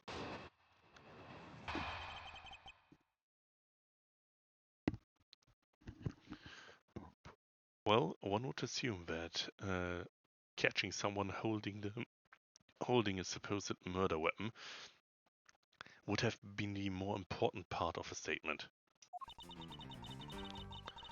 The knife wound, the knife wound on the body is consistent with the blade of the knife. The knife with the butterfly handle is the murder weapon which the killer was holding. I assume she obtained the knife from the display rack and used it on the victim. The knife is part of a special blue 3-piece set, which has a design like no other. The evidence and testimony, it all points to the girl. There's no counter-argument. That's your definitive evidence. You see now that she's definitely the killer, right? No, Miss Edgeworth, you've got to believe me. I saw a suspicious person in a long black coat outside the embassy, I swear. And you came in here because you were chasing this suspicious person. That's right. I ran into this office only because I was chasing after that person. But when I entered the room, it was pitch black. I couldn't see a thing. Felt something on the ground next to my foot, so I turned the lights on, but then... Yeah! Who's there? This is... Wait. But by that metric, if that was the time, then she had only seen her in the same room with the murder weapon and not with the murder weapon in her hand. I came to this room upon hearing the girl scream. And when I saw her holding the knife, I immediately restrained her. The object Kay felt by her feet on the floor was the murder weapon. I had the knife analyzed right away, but we failed to find anyone's prints on it. But a suspicious person in a black coat who came into this room before me. They continued to insist there was such a person, but if there was, where did they go? But I don't know. But I know they came in here.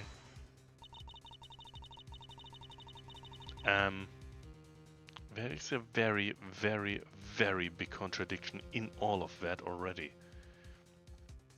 Kay came in here, and the room was pitch black, and the fire was already out. And the fire would have happened and have been extinguished prior to anyone entering this room. The victim's body got scorched by the flames, so he would have had died long before that moment.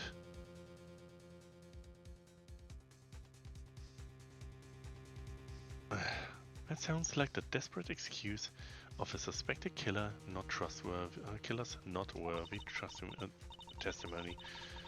You understand, don't you? We can't trust this girl's words, Mr. Edgeworth. Yeah, she has a point. Even if Kay's words are the truth, I must show that that they are with some solid evidence. Mr. Edgeworth, I really didn't. Kay, don't worry. You didn't do it. If you didn't do it, then there must exist a way for me to prove that. Still not giving up, I see. In that case, try to counter my argument if you can. Don't worry.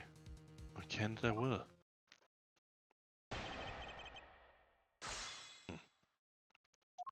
Okay, once again back to pressing it all. Time to squeeze her like a lemon. The knife wound on the body is consistent with the blade of the knife. Hold it! Does this mean that you already have the results back? We have confirmed that the shape of the Bubbly's knife's blade matches the wound. Please don't confuse the efficiency of Interpol's forensics team with your own. Objection! I wonder if you don't underestimate our police force. And if we're clear, and so we're clear, I'd hardly say your logic is sound, which you'll see in a bit. If you can't prove me wrong, please, by all means, go ahead. That has been my intention all along. Now let us return to your testimony. The knife with the butterfly blade handle is the murder weapon which the killer was holding. You mean to say that you saw Kay holding the murder weapon with your own eyes? I was also on the search for the Yatagarasu. When I heard that girl's scream coming from this room, I rushed over straight away. When I arrived, I saw the girl standing there, motionless with a knife in her hands. But I already told you, I only came in here because I was also after Yatagarasu. The suspicious person I saw came into this room. But when I entered, it was pitch dark.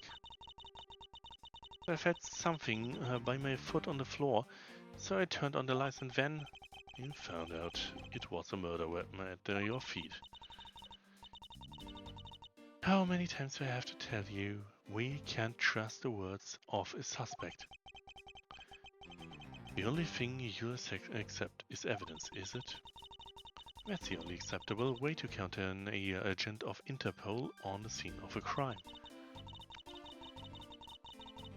Mr. Edgeworth, do you have some kind of evidence that can prove my innocence?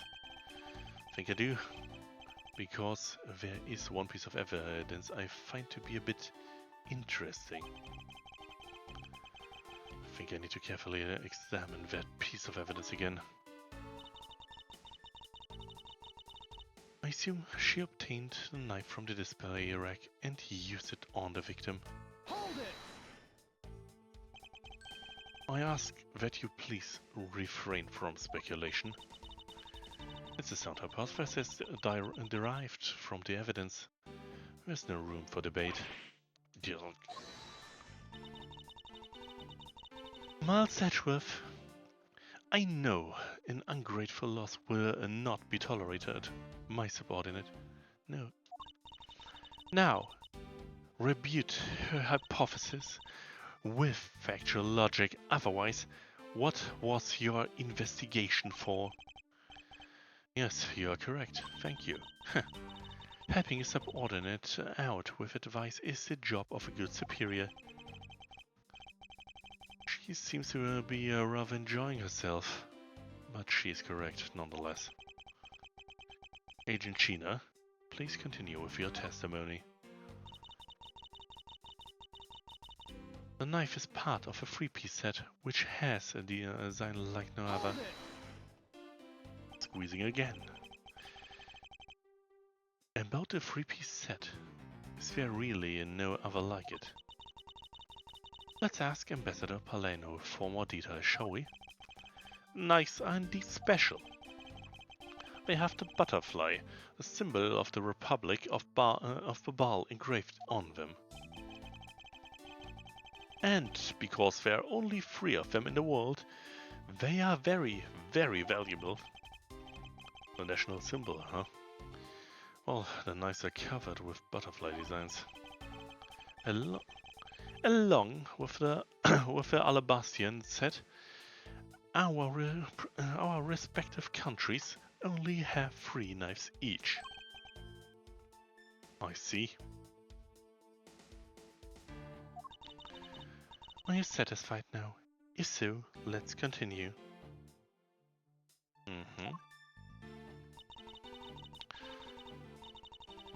The evidence and testimony, it all points to the girl. There's no counter-argument.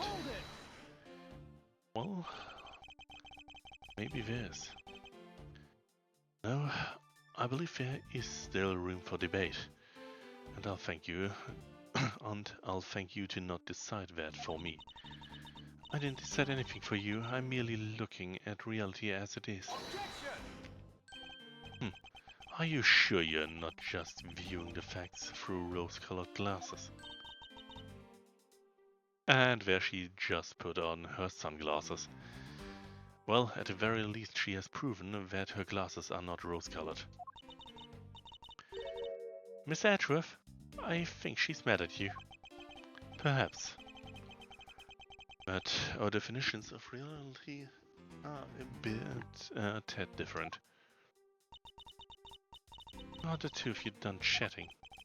Agent China's proof is the Bab Ali's knife that Kay was allegedly holding. Yeah, so, how are you going to prove that Kay didn't do it, sir? If Agent China wants to suspect Kay merely because Kay was holding only here, then I must show with evidence that Kay couldn't have committed the murder. Do you have such evidence, sir?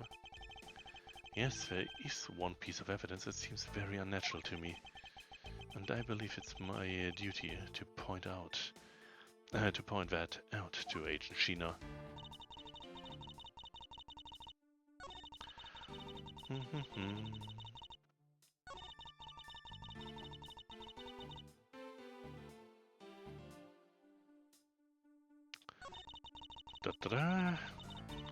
Well, it's certainly part of her assumption that the knife is responsible for it, and even though she's correct in her assumption, I suppose, I suspect she's not really correct in the more detailed parts of it.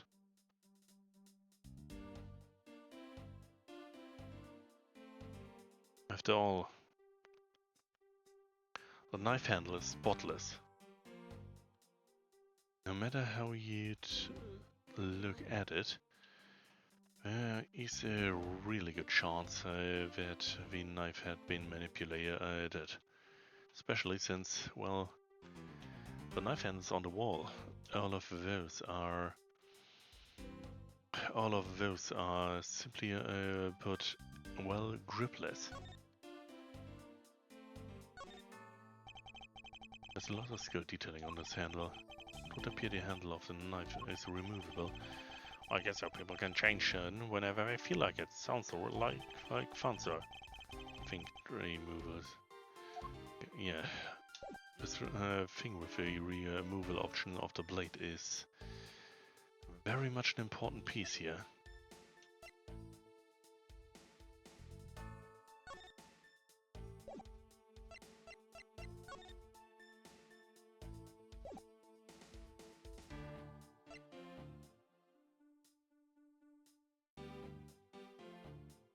Well, theory, very much so, considering it has already been proven that this thing is capable of murder.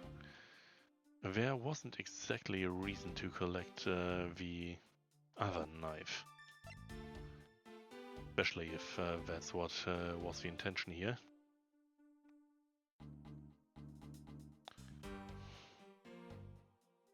She is directly referring to the handle. So I guess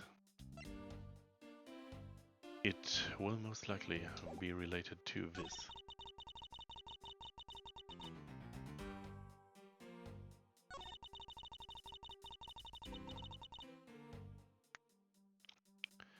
Question is it relevant to point to the knife still on the wall?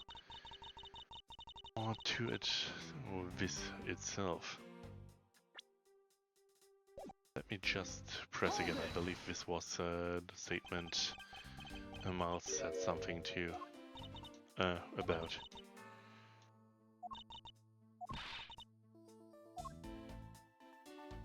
Yeah, she says she followed the person.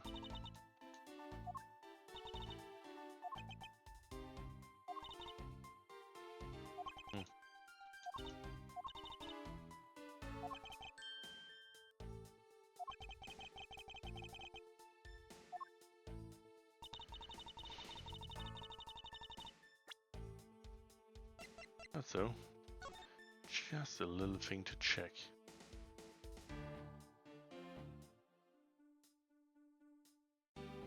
of this blood, does this really look like it's a butterfly motif?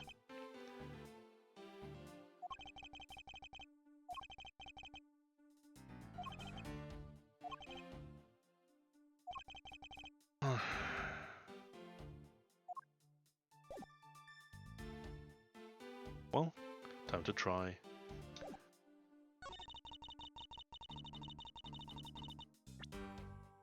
Let's see what she has to say about it. Objection!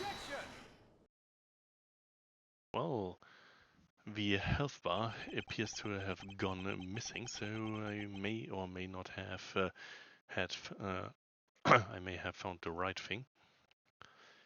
So, the murder weapon was a knife with the butterfly design on it. But is that really the truth? What are you getting at? I'd like for you to take a look at this. There is blood on the blade, and yet there's not a speck of blood on the handle. This signifies that at the time of the crime, a different handle was attached to this blade. The knife that Kay was holding had its handle switched and was in fact not the real murder weapon. Wasn't the real murder weapon.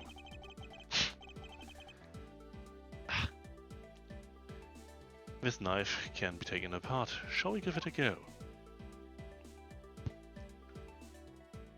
Let's see if I can find this ledge. I guess it's most likely related to this butterfly motif. As you can see, the Babalise knife has now been disassembled into two parts. The killer must have pulled the murder weapon out of the victim's body and proceeded to swap the knife's original handle with the butterfly one. It was all to create the illusion that Mr. Koshin was killed with a butterfly-themed knife. Yeah. This should clear up any and all suspicions surrounding Kay. Well, I highly doubt that it will clear up all suspicion, though. It says that there was probably a knife stolen on the other embassy's side, and this is what we hold. And, well, the butterfly handle was stolen from here in order to create the illusion of a knife from here. There's a chance, though, that somewhere there is a knife with a flower symbol and a butterfly blade.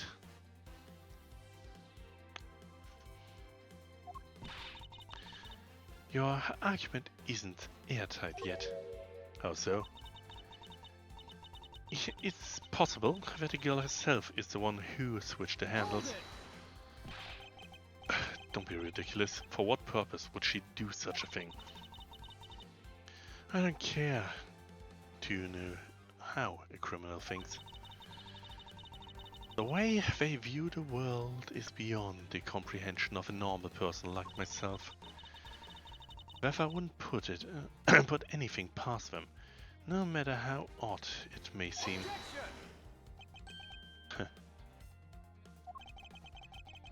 The truth is right there in front of you, and this knife will show you the way. You will come to see that Kay is not and could not have been Mr. Koshan's killer. Well, we do see that this has a flower symbol. While similar in design, this one appears to have come from the other embassy. What is this mark here? It's the mark of a flower. I assume you know what this means. No, not really. Butterflies rest on flowers flowers all the time to drink their sweet nectar.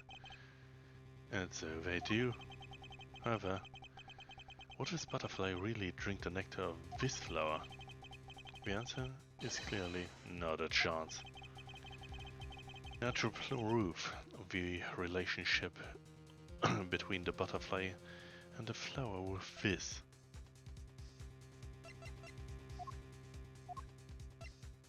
Well, we do know that Butterfly and flower are the different, well, sides to, once upon a time at least, the Cadopian insignia, while the Kingdom of Alabast has taken over the flower symbol, and the Republic of Babal did take over the butterfly symbol. So I'm relatively sure that this is the right point to go at. You can't be serious. Huh. It appears you have made a connection. The flower on this plate is designed after a certain country's national symbol. That's right, the Kingdom of Alabast. In other words, this blade is from the from the Alabast ornamental knives. Yeah.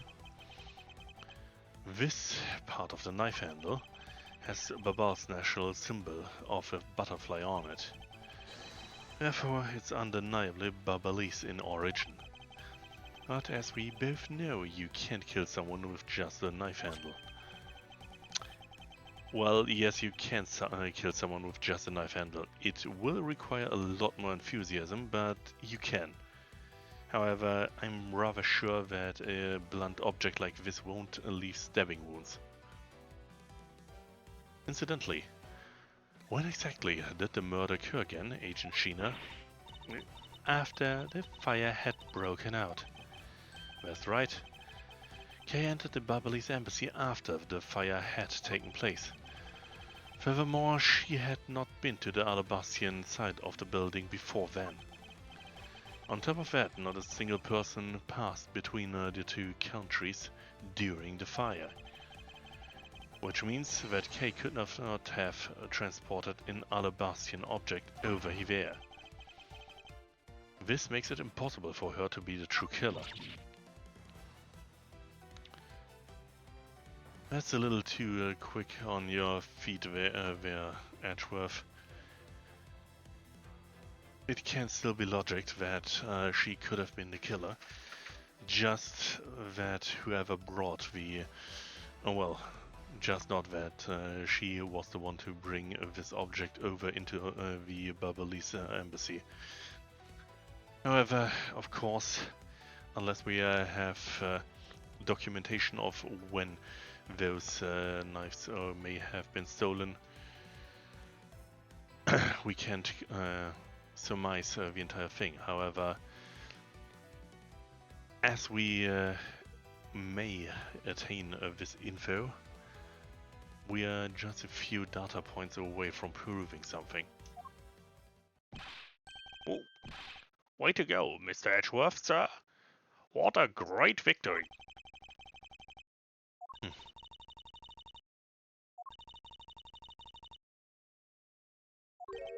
Huh? Why is everyone so quiet? I'm happy we got this far and cleared Kay's name. But what worries me now is what will happen next. What is the meaning of this? An Alabastian knife here? Do you mean, how did this find its way to the Republic of Babal? It didn't just find its way over, rather we should focus on how it was smuggled over. You know what? My brain hurts thinking about it while we're just standing around.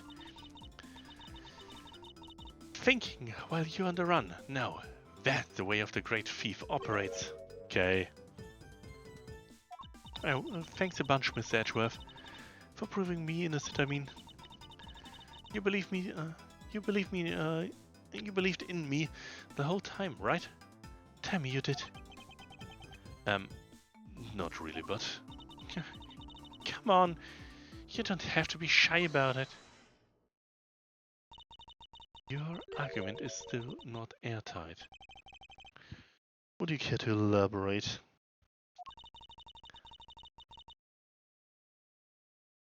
I understand now that the girl didn't commit the murder. However, there's still the possibility that she is the Yatagarasu. That again. Look, how many times do I have to explain it to you? I am the real Yatagarasu. I'm not like that fake one that goes around setting fires, okay? Whether you're the real deal or a fake, it doesn't really matter. All I have to say is this.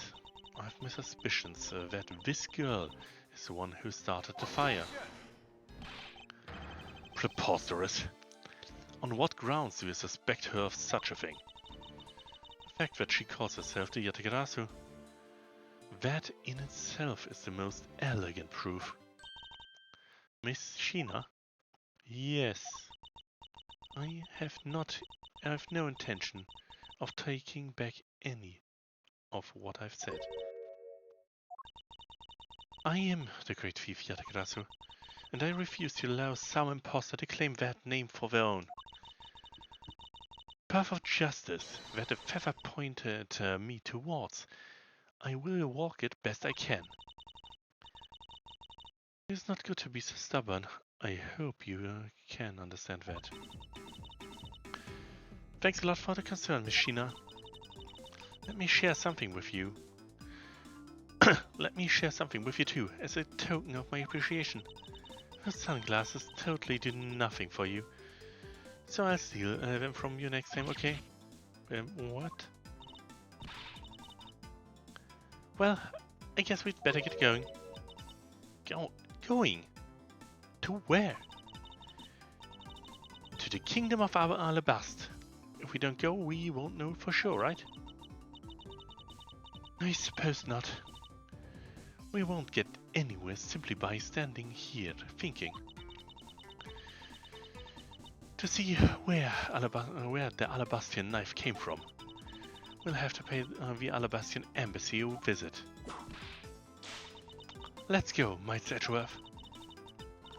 As you are my subordinate, I will not tolerate you bringing the investigation to a halt. Understood.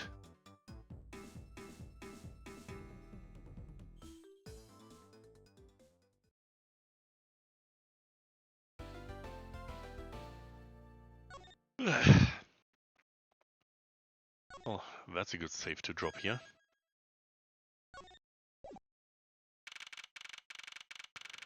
March 14th, 7:44 p.m. Theatrum Neutralis, lobby. And there's Wolfsboy, the lung one. Count off! 1, 2, 1, 1, 1, 1, 1, 1. Yes, I remember. Lung was rather enthusiastic to have everyone be number 1. Shifu, 99 callouts. So, 99 members are most likely here and accounted for, so... Hey, you! Yeah, you! The second one from the right. Sir? Yes, sir? Here, a birthday present for you. What? Shifu, I didn't know that you knew all of our birthdays. What a kind heart you have, Shifu. You're more of a man than we'll ever be, sir. I'm really sorry, but it's not my birthday.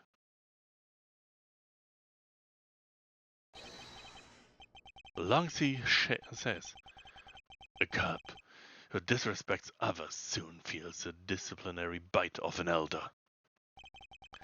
That present isn't for you. It's for your younger brother's wife. It's for your younger brother's wife's younger brother. Tell him I said hi, and happy birthday, won't you? Yes, sir! Shifu, I can't believe you remembered that much about each of us. Shifu, I'm so moved that I can't stop crying.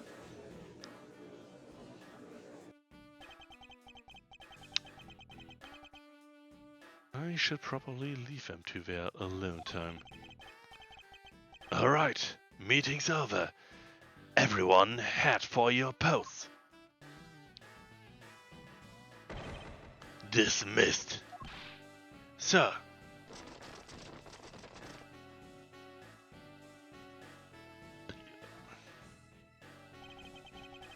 Yo. Are you guys here the whole time? I got a call from Sheena and she's already filled me in. Sounds like you're out to get in my way again. I have absolutely no intention of interrupting your investigation. I simply request that you grant me permission to investigate the Alabastian embassy. And what if I say no? Objection! Agent Lang, this man is my subordinate. As I have received permission from the ambassador, he is to be extended the same rights. Sorry sis, but it's not that simple. Alabast has the strictest immigration regulation in the world, or didn't you know? Even among my elite men, only about half of them were admitted into the country. Besides, any more cooks in the kitchen and we may spoil the soup, if you get what I mean. How dare you make such assumptions? Don't take this the wrong way. But I thought I was in charge of Alabast, Miss von Karma. Look, try to understand, okay? Things over in Alabast are a bit of a mess right now. What do you mean, a bit of a mess? No one told you.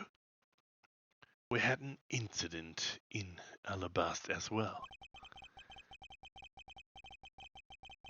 This is what we call a decision based on the investigation, Mr. Prosecutor.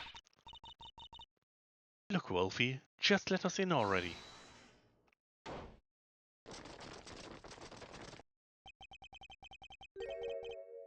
Is there a problem here, Agent Lang?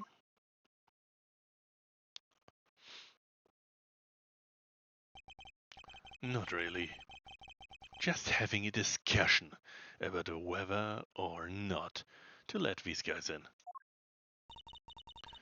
Ambassador Alba, I ask that you please allow these people to join the investigation. Having a debate because of my country? I'm terribly sorry for placing you good people in that kind of situation. It's all because I lack the strength to govern well. Please, it's nothing of the sort, Ambassador.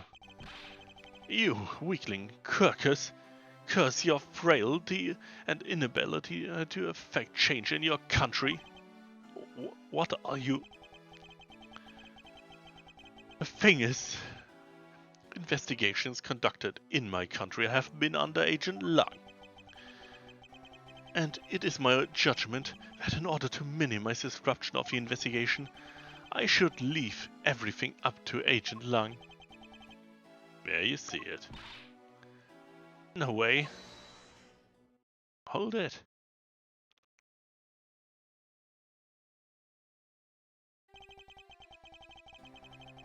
Ambassador Alba, I ask you please reconsider letting them into Alabast. What's that? My very own secretary has been murdered in the Babalese embassy. And he was apparently caught up in some very shady dealings, completely unbeknownst to me. So I ask your cooperation in our investigation. These aren't much, but I hope they can cover your travel expenses to Babal someday. Alright, I get it. Even if you beg Ambassador Alba, I still have to give the final okay anyway. Alright, you hear that, Mr. Edgeworth? We're in. Not so fast, my little crow girl. You're still a witness in the Babal murder. So I'd like you to please stay in the Republic of Babal. Detective Gumshoe, please take good care of Kay for me. Yes, sir. Sounds good to me. The fewer troublemakers, the better.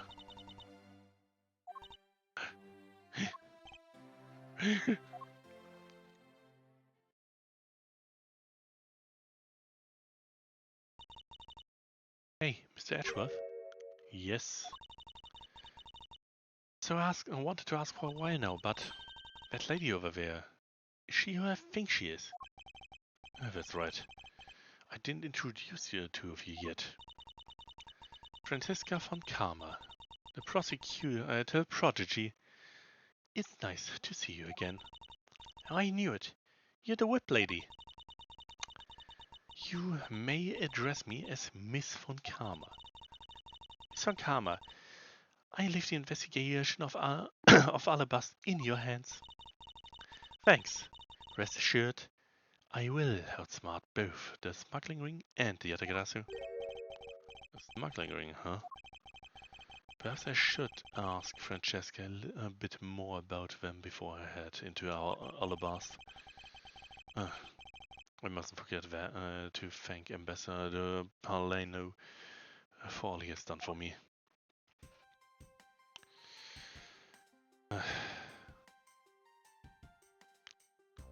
Well, it's earlier than I would like to, but this absolute annoyance of me being tired from this weather comes back, and you may have already noticed that multiple occasions I am not quite at the ready for all of this. So, despite it all, I guess I should cut my stream a little on the short side today. I could swap over to something different, but a single hour isn't exactly ripe for going for Power World, and I need to check up on other things I could stream. I should really, well, I guess I should prepare additional stuff for additional streaming sessions. So in case any of you want to leave now, that's it for this stream. I'm Nodrasta, and that is the end of it for today, I guess.